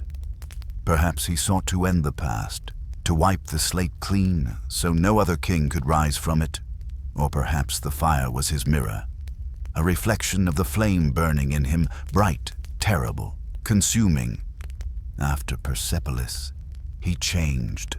The boy who had wept at Troy, who had spoken softly at Siwa, now walked with heavier steps. He wore Persian robes. He adopted Eastern customs. He began to blur. Greek and king, god and man. And still he moved forward, because fire, once lit, must spread. Sleep now, in the glow of embered stone. Persepolis is gone, but its ashes whisper still. Of kings, of beauty, of one man who held a world in his palm and watched it burn. Beyond the Zagros, the world unraveled into legend. The rivers no longer obeyed maps. The stars themselves drifted in unfamiliar constellations, and the wind carried no names, only the scent of strangeness. Alexander pressed eastward. He had conquered the known, had stood in Babylon, burned Persepolis, claimed the mantle of the Achaemenids. Yet still he marched, not out of necessity, but out of compulsion. For some men, the world is not enough. For others, the unknown is the only home they ever truly seek. So began the long march into Ariana, Bactria, and Sogdiana, where deserts cracked like parchment and mountains rose like the ribs of forgotten gods. It was not conquest now, it was transformation. The Macedonians had once laughed around campfires in Greek. Now they spoke many tongues, a muddle of Persian, Aramaic, Greek, and Sanskrit. They wore Eastern silks, gold armlets, and curved swords. They married local women. They called themselves oikumene, a single people of the world. But the world did not yield easily. The eastern satrapies resisted. Cities that had bowed to Darius would not kneel to a foreign god-king. And in the high places, Sogdian rock, Bactra, and the margins of the Oxus River, the air itself seemed to fight back. Here, the tribes hid in cliffs that clawed at the sky. Here, guerrilla war replaced open battle, ambush, starvation, and snow. Not phalanxes, but ghosts in the crags. In the valleys of Bactria, a young noblewoman emerged. Her name was Roxana. She was no queen, but her eyes were fire and moonlight. Her spirit, the equal of any general. Alexander met her not as a conqueror, but as a stranger in a strange land. And for the first time in years, he paused. He did not take her as spoil. He took her as wife. That union of East and West was more than romantic. It was symbolic. He was no longer just king of Macedonia. He was lord of Asia, a ruler not by sword alone, but by synthesis. Still his men whispered. They grumbled in Greek about the man they followed, who now dressed in Persian robes, who prostrated before Persian gods, who knelt to no memory but his own ambition. And in return, Alexander changed too. He no longer called them brothers in arms, but subjects. The boy who had once slept beside his troops now reclined on golden couches, guarded by eunuchs and incense. The change was not lost on them. In the mountains of Sogdiana, a conspiracy bloomed. It was not Persian, it was Macedonian. His own pages, the boys who carried his shield and secrets, plotted to kill him. They were discovered, and Alexander wept. Not for the betrayal, but for the unraveling. He had grown beyond his people, and so he stood, more than a man, and less than one. One night, as the army crossed a pass lit by snow and moonlight, they say he stopped to speak with the stars. He spoke of Heracles, of Achilles, of the gods who walked among men. And he asked quietly if they too had ever felt this alone. The long march east was not just miles. It was years, it was identity, it was the unmaking of a man into myth. The Oxus froze. The men froze. But Alexander burned. Burned to reach the edge of the world, not to rule it, but to know if it had an edge at all. He carved roads where none had ever been, founded cities where only dust had reigned, and from each he sent messages west, to Egypt, to Greece, to Babylon. "I am not lost," he wrote, "I am becoming." But becoming what? A god? A tyrant? Or a mirror in which the world could see itself? Divided, aching, and eternal. In the snows of Bactria, the army nearly broke, but Alexander pressed them forward. East, always east, as if in the sunrise he would find the answer to a question no man had dared ask. Sleep now, let the hooves quiet in the frost. Let the campfires burn low, the long march is not yet done. But the world, the entire world, is beginning to take his shape. The air changed as they crossed into India. It was not just the land, though it pulsed with a different rhythm. It was the sense that they had passed beyond the veil of what men were meant to know. The rivers whispered in tongues the Greeks did not understand. The trees grew with a defiant lushness, ancient and sacred. And the sky no longer felt familiar. This was not the east, this was the edge of the world. To reach it, Alexander had followed the stars. Past Bactria, past the Oxus, over mountains where breath came thin and frost clung to bronze.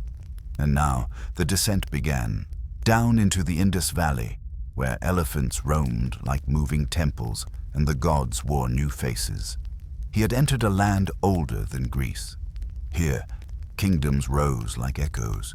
Here, men meditated in silence for years and called it strength. Here, the people did not tremble at kings, for they believed in cycles, not conquerors. Alexander's scouts returned with tales of wonders, of serpent cults and holy rivers, of cities carved from red stone and ruled by philosopher kings, of warriors who rode into battle naked, covered in ash, singing of liberation from the body. He listened. But still he marched. First came Taxila, a kingdom of scholars and merchants. They opened their gates, not from fear, but from curiosity. Alexander entered not with sword, but with gift. And in return, he was greeted by sages in saffron robes, who spoke of the self, of karma, of the illusion of permanence. Here, for the first time, Alexander met ideas he could not conquer.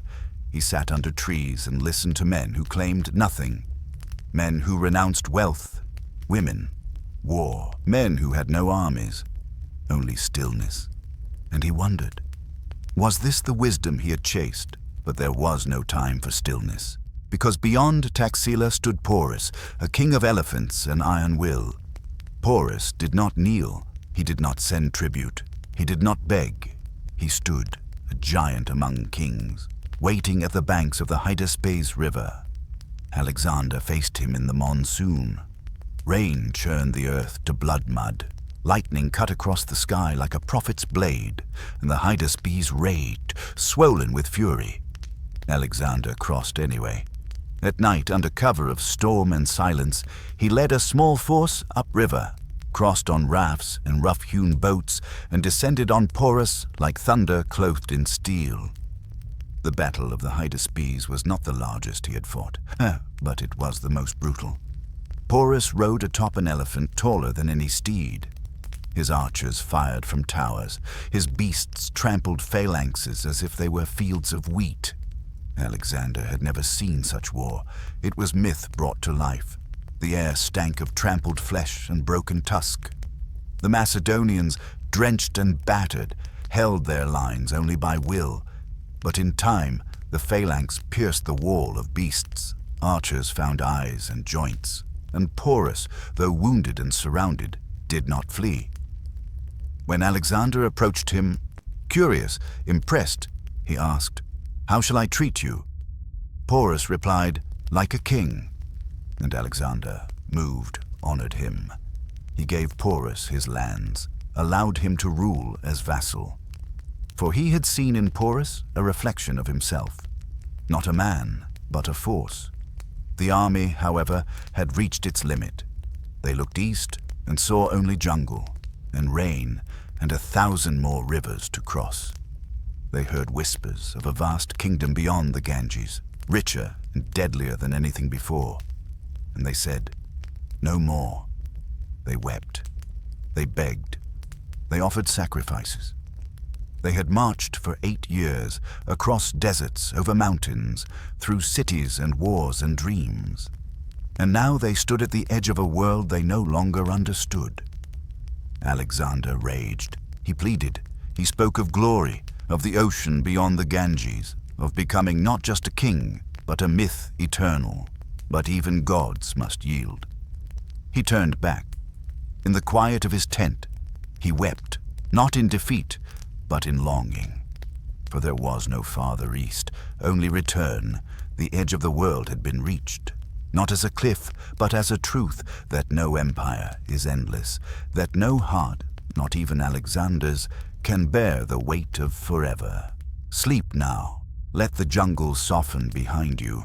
Let the battle drums fade into river song. The journey east is done. But the story, and the man who wrote it with footsteps and flame, still has far to fall. The turn home was not a triumph. It was a slow unraveling, a descent marked by whispers, shadows, and the weight of too many miles.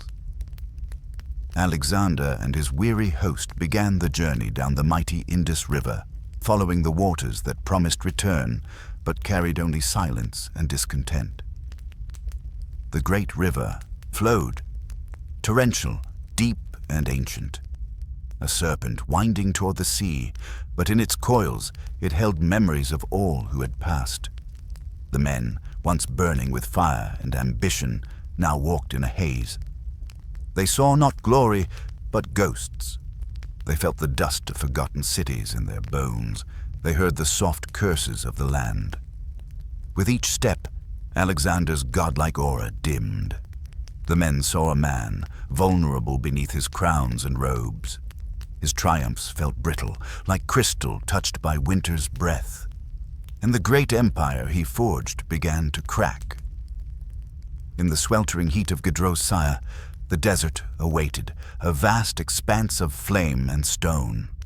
The desert was no battlefield. It was a crucible.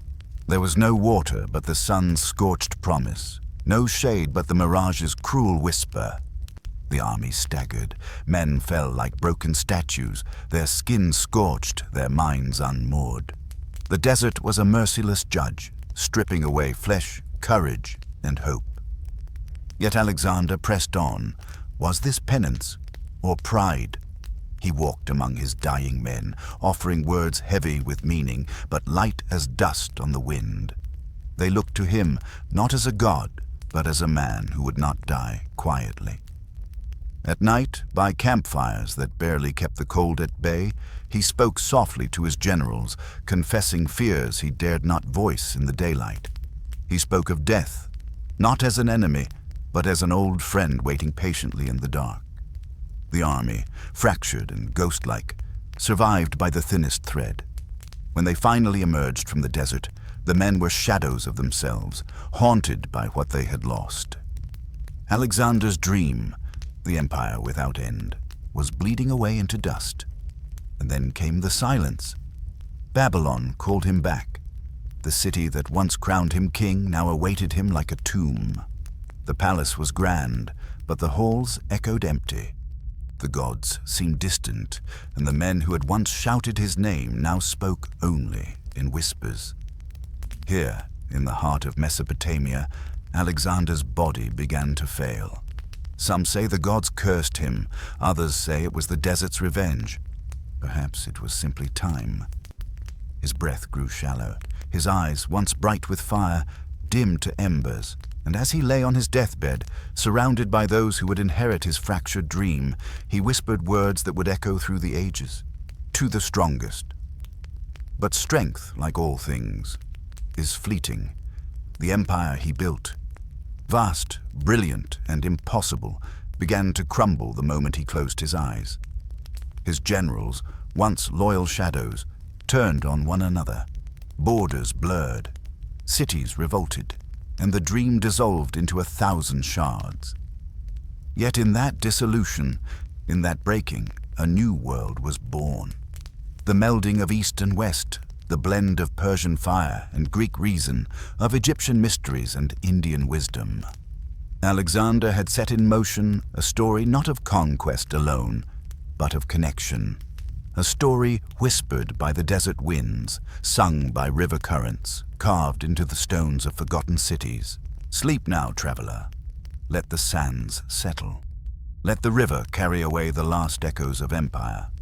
For death is not an end, but a beginning. And even in ruin, there is meaning. The death of Alexander was a silence that shattered the world. No thunderous roar, no cosmic reckoning, only a slow, inexorable crumbling.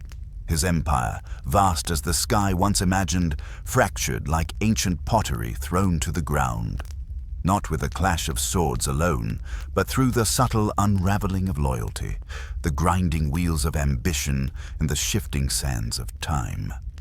His generals, those who had marched beneath his banner, whose blood had soaked the soil from Macedon to the Indus, became kings in their own right. Ptolemy claimed Egypt, Seleucus grasped the east, Antigonus ruled parts of Asia Minor, each carving out realms from the broken body of empire. But the unity Alexander dreamed of faded, like smoke slipping through fingers. Cities once bound by his vision now stood alone, each a throne for a new dynasty, each a story severed from the whole. And yet from this fragmentation, a strange beauty arose. Greek language and culture mingled with Persian robes. Philosophy wandered among Egyptian temples. Art whispered secrets learned from Indian sages. Hellenistic civilization, neither Greek nor Eastern, became a bridge across worlds. Alexandria in Egypt rose like a beacon. Its library, vast and sacred, held scrolls from every land, echoes of a world too large for one man's grasp. Here, scholars debated the nature of gods and men, mathematicians traced the stars, poets wove dreams from dust and light. The old gods of Greece watched quietly, their temples sharing space with foreign altars. Time softened the sharp edges of war, and memory transformed conquest into legend. Yet beneath the surface, the pulse of power never ceased. The successors, kings in their own right, fought with pens and blades, seeking to claim not just lands, but the legacy of a god made man. History, that endless river, carried their stories forward, mingling truth and myth, so that centuries later, men would speak of Alexander as more than mortal. A bridge between heaven and earth, a man who touched the divine only to fall beneath its weight, and in the dust of his empire's ruin, the seeds of new civilizations took root.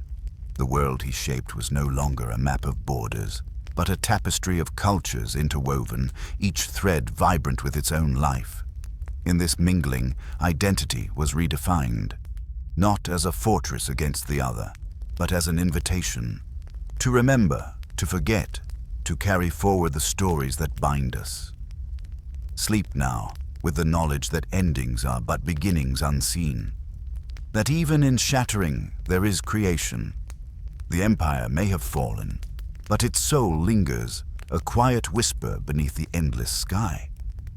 From the fractured bones of Alexander's empire, a new world arose, neither Greek nor foreign, but a mosaic of thought, culture, and aspiration.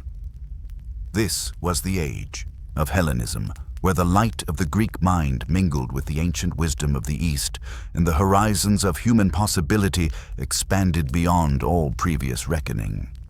The cities born of conquest, Alexandria, Antioch, Pergamon, were not mere outposts of power.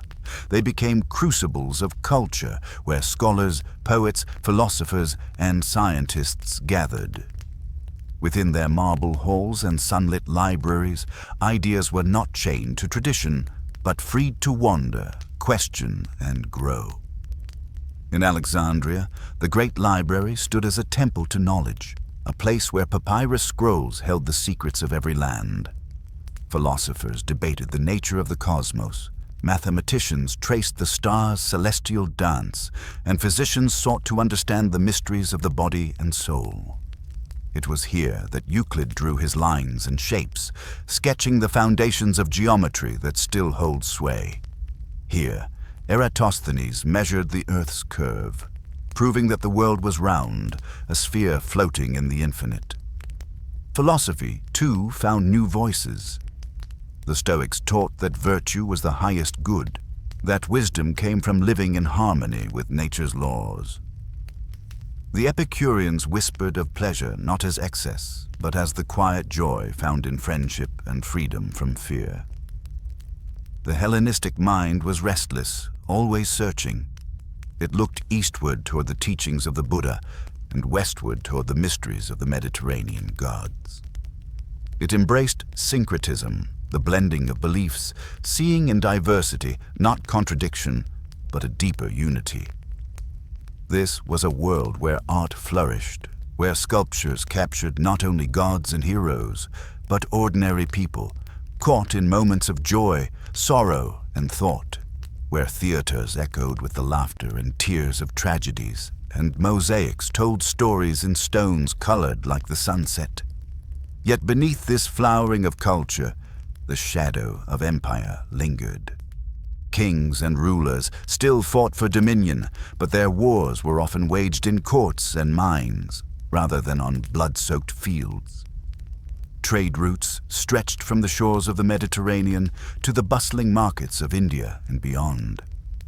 Exotic goods and ideas traveled with merchants and scholars, carrying scents of spices, tales of distant gods, and the hum of new inventions.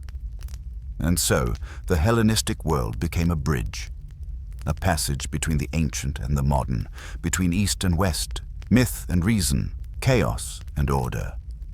It was a time of awakening, not just of lands conquered, but of minds opened. Sleep now, traveler, let the light of this new dawn settle softly in your soul. Let the echoes of philosophers, poets, and dreamers guide you gently into the quiet depths of night.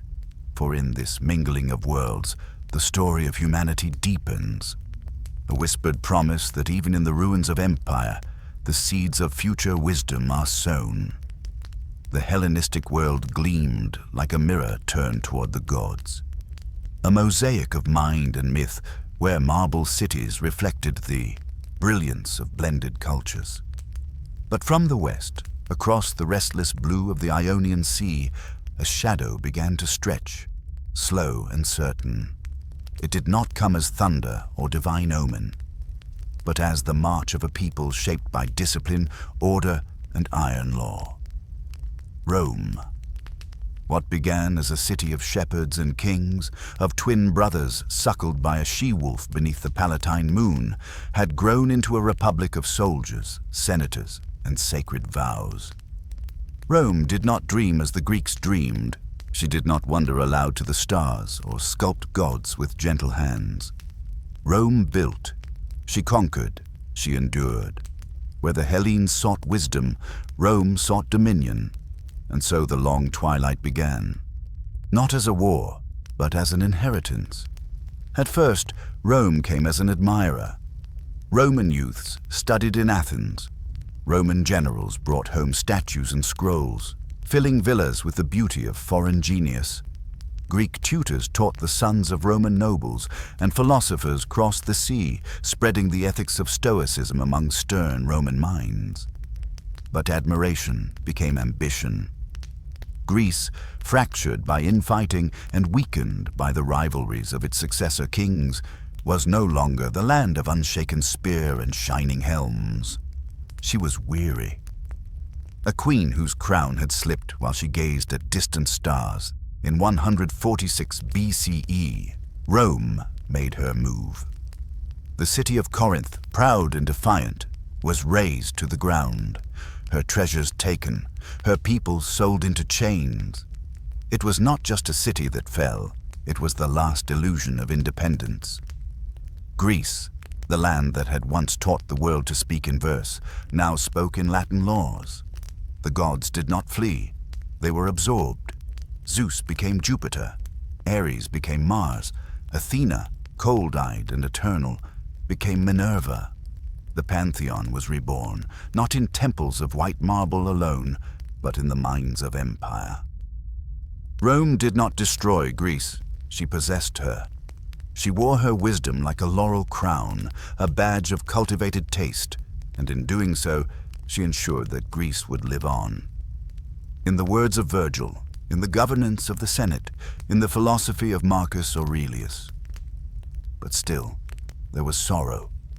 The land that once bore the voice of Homer now echoed with the footfalls of legionnaires. Olive groves watched in silence as Roman roads stitched the soil like scars. The agora, once alive with questions, became a quiet place where statues stood like mourners. And yet from this sorrow, a strange afterlife began. For even as Greece surrendered to Rome's might, she conquered Rome's soul. The Greco-Roman world was born, not a ruin, but a resurrection. Greek language continued to thrive in the East. Philosophy remained the bedrock of Roman education. Art, architecture, drama. All still bore the fingerprint of the Hellenes. As Rome's empire grew, stretching across 3 continents, it carried with it the dreams of Athens and the courage of Sparta. In the eastern provinces, where once Alexander had ridden into glory, Greek remained the tongue of courts, scholars, and scripture. And so, the story turned. A cycle of fall and fusion, of conquest and continuity. Greece did not die. She changed. And through Rome's vast machine, she reached further than even Alexander could have dreamed. Sleep now, with the memory of columns and eagles entwined. Let the hush of the past wrap you in its warmth, for history is not always lost in battle. Sometimes it is woven into the cloak of the conqueror, and Greece, once free and fierce, now walked the corridors of empire as a silent architect of all that would come. The gods of Olympus once walked like giants among men. Their voices thundered from mountain-tops, their hands stirred the wine-dark sea, and their tempers lit the skies with fire. But now, in the age of marble emperors and foreign kings, their presence had softened, faded into the stonework of forgotten temples, and lingered only in memory, like incense drifting from an altar, long cold. The myths remained, but they no longer ruled. Once, the world was enchanted. Each rustle in the olive grove, each flash of lightning across the Peloponnesian hills spoke of divine intention, a tale waiting to unfold. But now, a colder logic crept into the hearts of men, a world not made of prophecy, but of laws and calendars, of magistrates and maps. Yet myths do not die, they transform. In the libraries of Alexandria and the courts of Rome, scholars retold the stories of Zeus, Hera, and Apollo. Not as living deities, but as symbols, as echoes of the soul's eternal questions. What is courage? What is betrayal? What price does hubris demand?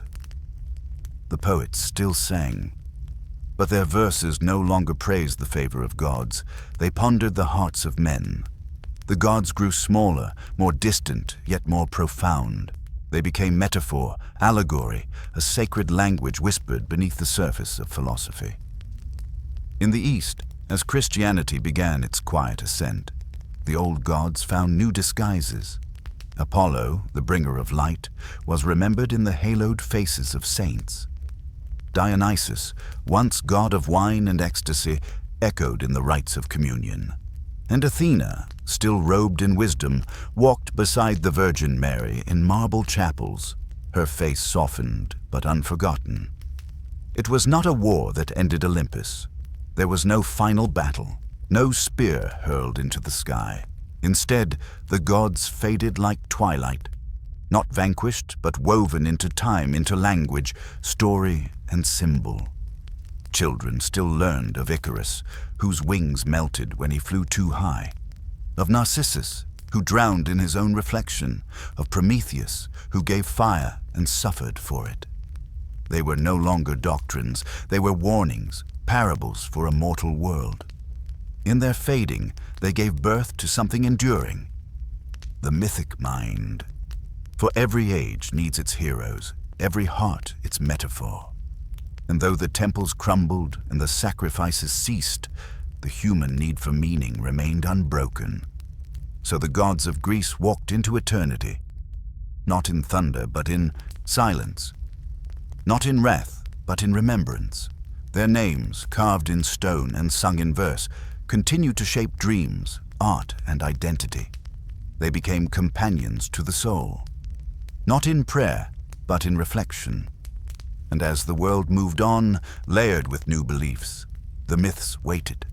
They waited in the folds of epic poems, in the hush of theater halls, in the quiet awe of children hearing tales of heroes and monsters for the first time. Even now, when the wind brushes the high cliffs of Delphi, when the moon hangs low over Mount Olympus, it is easy to believe, for a moment, that the old gods are not gone, only listening. Sleep now, dear traveler, with the myths resting beside you. Let the ancient names murmur through your dreams. Hermes with his silver tongue, Artemis in her forested grace, Hades, quiet and just beneath the earth. For though they have withdrawn from the world, they still dwell in the mind, where all things eternal are kept. And in the stories we carry, they live on. Not as rulers, but as reflections of the immortal questions we never cease to ask. History does not end. It rearranges. And in the folds of falling empires, something ancient found its second breath. Greece, though conquered, had not vanished. It had been transplanted, carried eastward like flame in a vessel of gold. And in the great city of Constantinople, a new chapter opened. Not merely a survival, but a rebirth wrapped in silk and scripture. This was the Byzantine Empire. To the west, it seemed Roman, an echo of Caesar's old dominion. But within, its soul spoke in Greek. Its prayers, its philosophies, its vision of heaven and earth, all bore the shape of Hellenic memory. The city itself was a miracle, founded by Constantine on the shores of the Bosphorus, where Europe meets Asia and time forgets its bearings. It rose with domes like risen moons and walls that turned back wave after wave of siege and ambition. In the shadow of the Hagia Sophia, where candles flickered like stars inside a marble cosmos, Greek thought was reborn in sacred form. The logic of Aristotle was preserved in monastery scriptoria. Plato's ideal world resonated in mosaics and liturgies, and Homer's epics still drifted across marble courtyards, now paired with hymns in praise of the one eternal Logos. Greece had been baptized, not erased, but sanctified. The gods of Olympus had faded, but the pursuit of truth, beauty, and harmony had not. Byzantine art glowed not with flesh and drama, but with gold and stillness, eyes wide, gazing beyond the material, seeking divine geometry. Language, too, remained. The empire's tongue was Greek, its scholars heirs to ancient academies. They debated, copied, interpreted. Not only scriptures, but science, medicine, and philosophy. It was here, in cloisters and candlelit halls, that much of the ancient world was saved from the ruin of time. The West had crumbled, Rome sacked, libraries burned, barbarian kingdoms rising from the ashes. But in Byzantium, the flame of civilization flickered still, and yet it was a fragile flame. The empire endured, but it was ever assailed by Persians, Arabs, Crusaders, Turks. Each century brought siege and sorrow, but also resilience. For Byzantium was not merely stone and army. It was an idea. That order, divine and classical, could still reign in a chaotic world. This was Greece transformed, wrapped in incense, cloaked in iconography, yet still pulsing with the thought of Sophocles and Socrates. Its emperors ruled by divine right, but its people still quoted Euripides. Its monks wore the cross, but debated the stars, even as the empire shrank. its provinces lost, its neighbors emboldened, its culture deepened. 1,000 years passed from Constantine's founding to the fall of the city's gates, and when the end came, 1453, the great city fell to the Ottomans. The Hagia Sophia, once a beacon of Christian majesty, became a mosque. But even then, the idea did not perish. The scholars fled, carrying scrolls, texts, and memory westward, to Venice, to Florence, to Rome. And in their flight, they planted seeds that would grow into the Renaissance. Greek fire, hidden for centuries, now sparked the modern world. Philosophy, mathematics, article all were reborn in Western Europe, carried on the backs of exiled Greeks who had kept the old wisdom safe. This, then, was Byzantium's true gift, not its armies or emperors, but its guardianship of ancient Greece. Wrapped in scripture, whispered in monasteries, and carried in ink across centuries. It did not save the empire, but it saved the soul of a civilization. So sleep now, traveler, with the quiet gleam of gold leaf behind your eyelids and the soft chant of monks echoing down marble corridors. Greece did not fall in the fire. She flowed through it, molten and immortal. And though her temple stood broken, her ideas stood tall in the halls of Byzantium, where time bowed to memory and memory became flame. It began in silence, not with a trumpet nor a king's decree, but with the unrolling of old parchment, the breathless whisper of scholars in dim Florentine halls, the ink-stained fingers of monks unlocking forgotten syllables. For centuries, the wisdom of Greece had waited, buried beneath wars, cathedrals, and the long hush of the medieval mind. But now, in the trembling dawn of the Renaissance, it stirred again. The year was not marked by stars, nor foretold in prophecy, but across Italy and beyond, Greece was awakening, not the Greece of spears and temples, but of questions, of inquiry, of soul, of form and reason. It came not as empire, but as idea, and it began with Plato.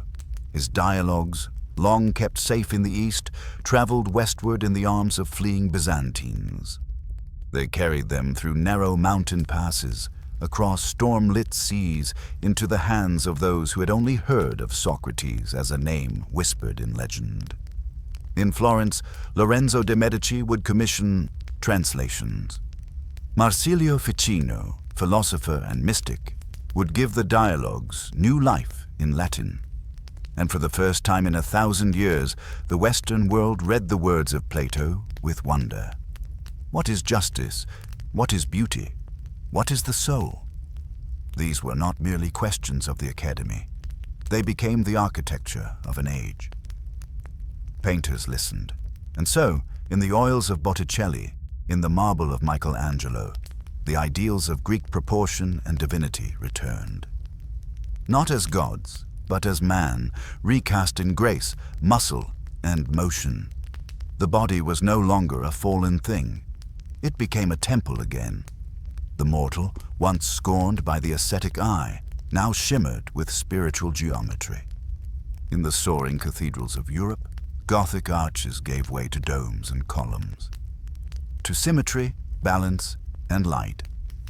Greek thought had returned not only to philosophy, but to form itself. It was in the air.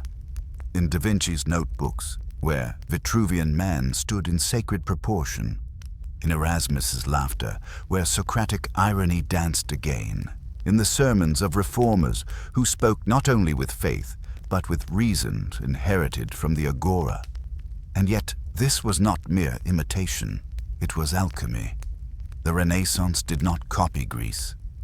It conversed with it, debated it, breathed with it. Aristotle became the companion of theologians, Homer, the guide of poets, Heraclitus, the flame behind every restless mind. From Venice to Paris, from Oxford to Prague, libraries swelled with ancient texts once thought lost forever, and with them returned the ancient fire, to wonder, to challenge, to become. It was a reverent rebellion, a turning not away from faith, but toward a fuller vision of humanity, one shaped by both gospel and geometry. Greek became a language of the elite once more. Students at Cambridge read Demosthenes and wept at the clarity of his argument. The New Testament, once only in Latin, was studied in its original Greek, and the divine was found again in nuance and breadth. Even politics was stirred. The city-state model of Athens offered new imaginings of republic, of freedom and debate. It planted seeds in the minds of thinkers who would one day dream of democracy reborn. But Greece's return was not only in books and salons, it was in the imagination of Europe, in the notion that humanity could ascend, not just to heaven, but toward understanding. That knowledge was not a sin, but a sacred inheritance. And though the Renaissance would wane, though empires would rise and fall again, this rekindling would never be undone. For from the quiet dust of manuscripts, from the dry bones of long-dead philosophers, a civilization had spoken once more, and the world had listened. Greece, the eternal muse, had not vanished in the fall of Rome, nor in the fires of Byzantium. She had waited, patient as stone, quiet as a statue in the dark, until at last the candles were lit again, and in the soft golden glow of learning, of brushstroke and theorem, the soul of Greece rose once more, not as empire, but as awakening. So sleep now beneath a ceiling painted with angels and gods, where Apollo and Christ share the sky. The mind of man, once darkened, is lit anew, and in your dreams let the old philosophers whisper, as they once did to monks, painters, and kings. Greece has returned, not in war, but in wonder. The candle of memory had flickered long enough. Now it would become fire. For centuries, Greece had lived in shadow. A whisper beneath the Ottoman yoke, a cradle of civilization reduced to colony, its ancient temples bruised by time, its language pressed into corners, its spirit surviving only in lullabies and liturgies. But something ancient stirred. In mountain villages and by the sea, shepherds still sang of Leonidas. Grandmothers told tales of Odysseus, not as myth, but as memory. Priests in candlelit chapels read the Psalms in Greek and felt the echo of Homer in the lines. History, they believed, was not finished. It had simply been waiting. And then, one day, waiting became rebellion. The year was 1821. The soil of the Peloponnese tasted gunpowder. Smoke rose where incense once had, and with a cry as old as freedom itself, Greece declared, Eleftheria ή θάνατος, freedom or death. It was not a tidy revolution. It was raw, brutal, desperate, fought by farmers with old rifles, by monks with sharpened crosses, by boys barely grown. But it was Greek, not only by blood, but by soul. They fought not only for land, but for identity. To speak their tongue, to write their own story, to be once again the authors of their fate. The Ottomans struck back with fury, and entire villages were burned to ash. In Chios, the massacre was so total, the island itself became a funeral pyre. Tens of thousands were slain or enslaved, but even in ruin, the Greeks did not yield. They had lived too long under silence. Now their voice, however hoarse, would not be quieted. Across Europe, the cry reached poets and philosophers. Lord Byron, draped in romantic idealism, crossed the sea to die with the rebels. Artists painted their suffering in oil and shadow, and soon the world could not ignore that an ancient people had risen again. Help came, slowly, unevenly. From Britain, France, Russia, and at Navarino Bay in 1827, a combined fleet crushed the Ottoman navy. It was a blow not only to empire, but to the silence of centuries. In 1830, Greece was free, not whole, not yet united, but sovereign, recognized, reborn, a small kingdom crowned with borrowed royalty and ruled under fragile peace. Yet it was theirs. The flag bore the blue and white of sea and cloud. The cross stood tall, and behind it all was a people who remembered Marathon, who whispered of Plato, and who had learned, at last, to dream again. But the path forward was not golden. The new Greece was poor, fractured, and burdened. Foreign powers still pulled the strings. Internal strife, royalist, republican, orthodox, modernist, would tear at its seams. Still, a seed had been planted, and it would grow through wars and exoduses, through Balkan ambition and national tragedy, through the burning of Smyrna and exile of millions. Greece would struggle not only for land, but for memory. To become again what it had once been, to reclaim not only borders, but meaning. In every ruined column and crumbled theater, they saw not decay, but promise. And that promise, born in blood, fed by centuries of longing, became the fire of revolution.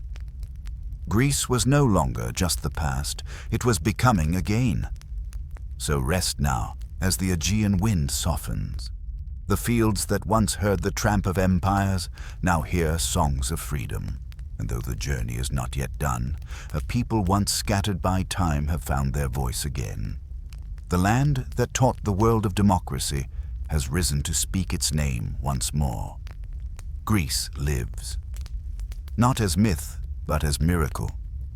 The light that had once blazed through marble temples and heroic tales now flickered against a changing world.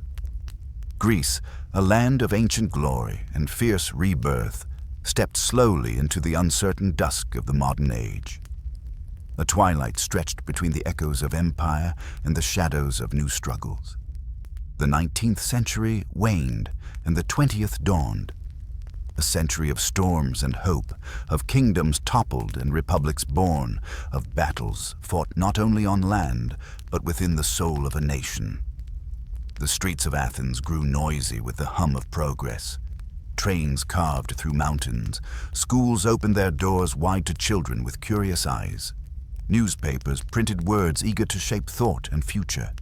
Yet beneath this pulse lay tensions. Old wounds unhealed, borders disputed, communities divided by faith, language, and the scars of history. The Balkan Wars tore through the lands around Greece, a fierce reshaping of nations and alliances where heroes were made and lost beneath bloodied skies.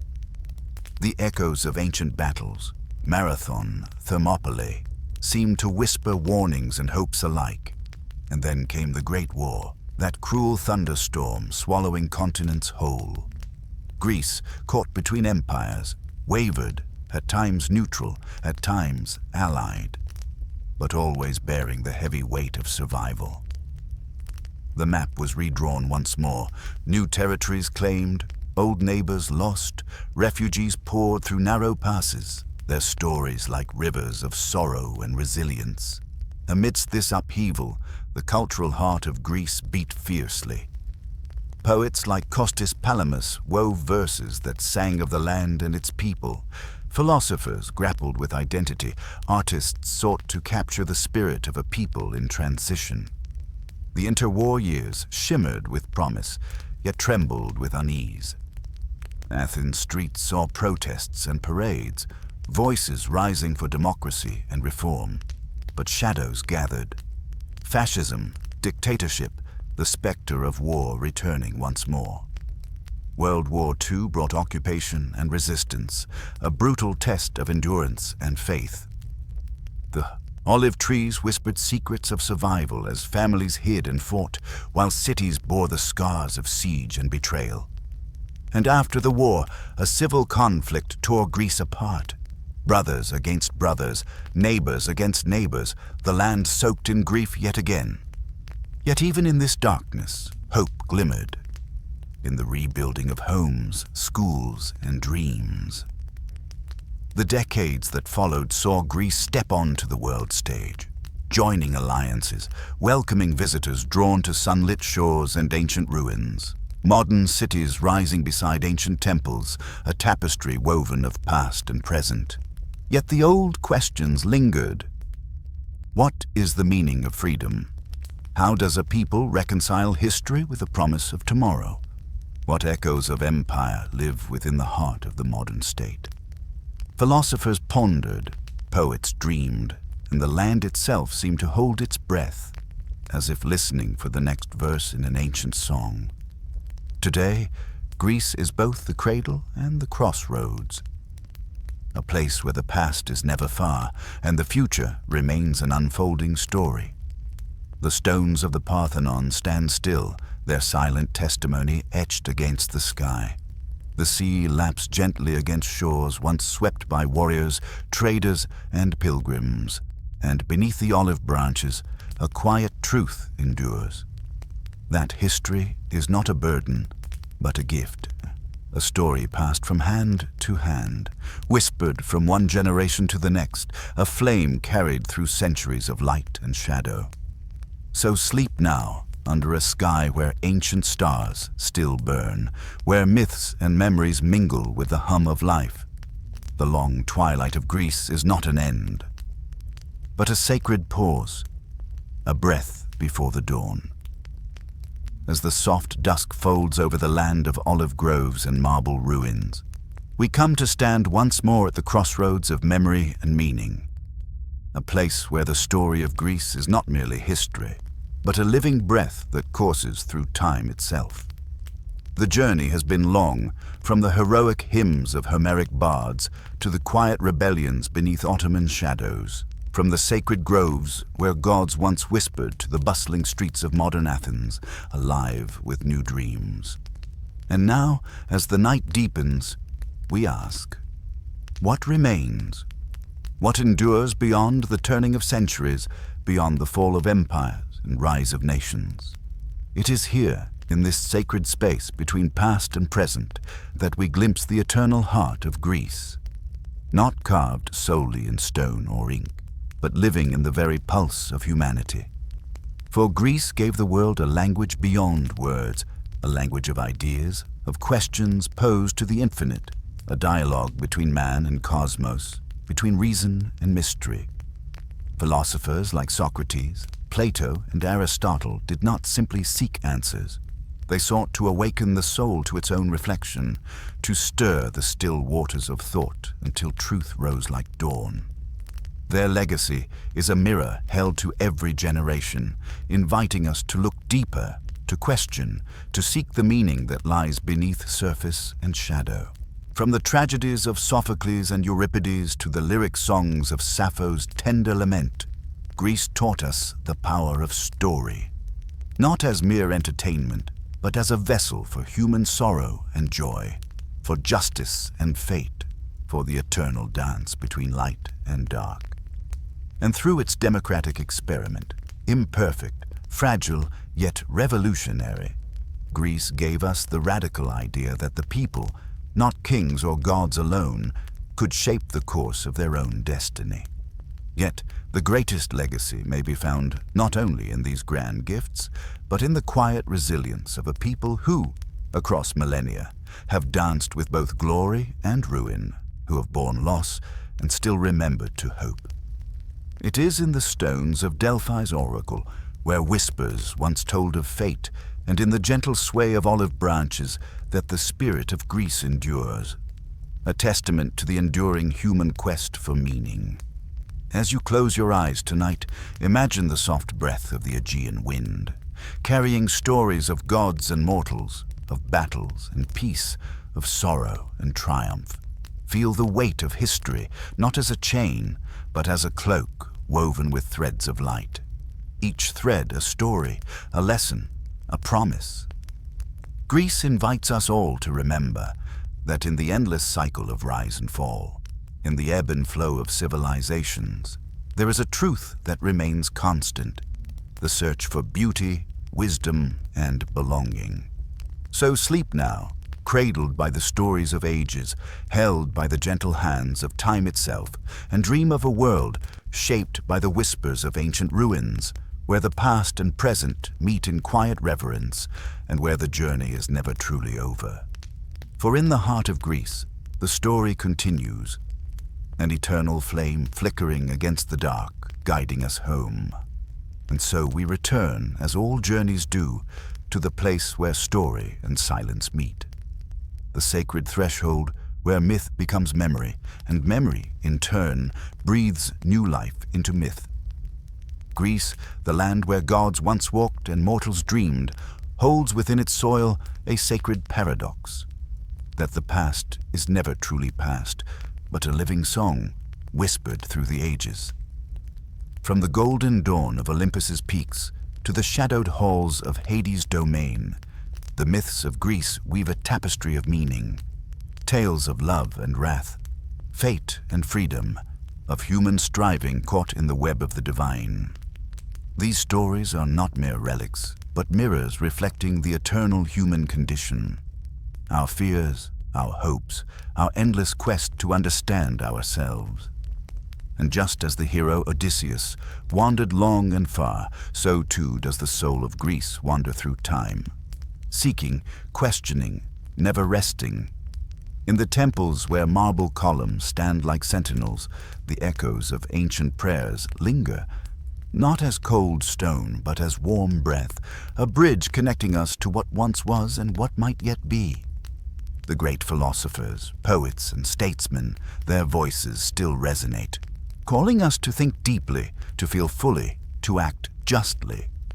Yet the true legacy of Greece lies not only in the grand, but in the quiet moments. The shared meal beneath the olive tree, the simple act of telling a story by firelight, the recognition of beauty in the ordinary. History and myth entwine, shaping identity and belonging, reminding us that we are part of a continuum, a thread woven through the vast tapestry of time.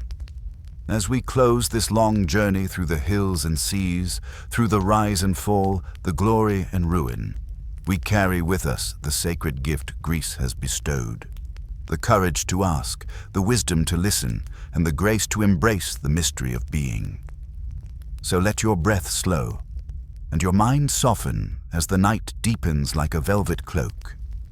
In this stillness, hear the whisper of the ancients, a gentle call to remember, to dream, to be.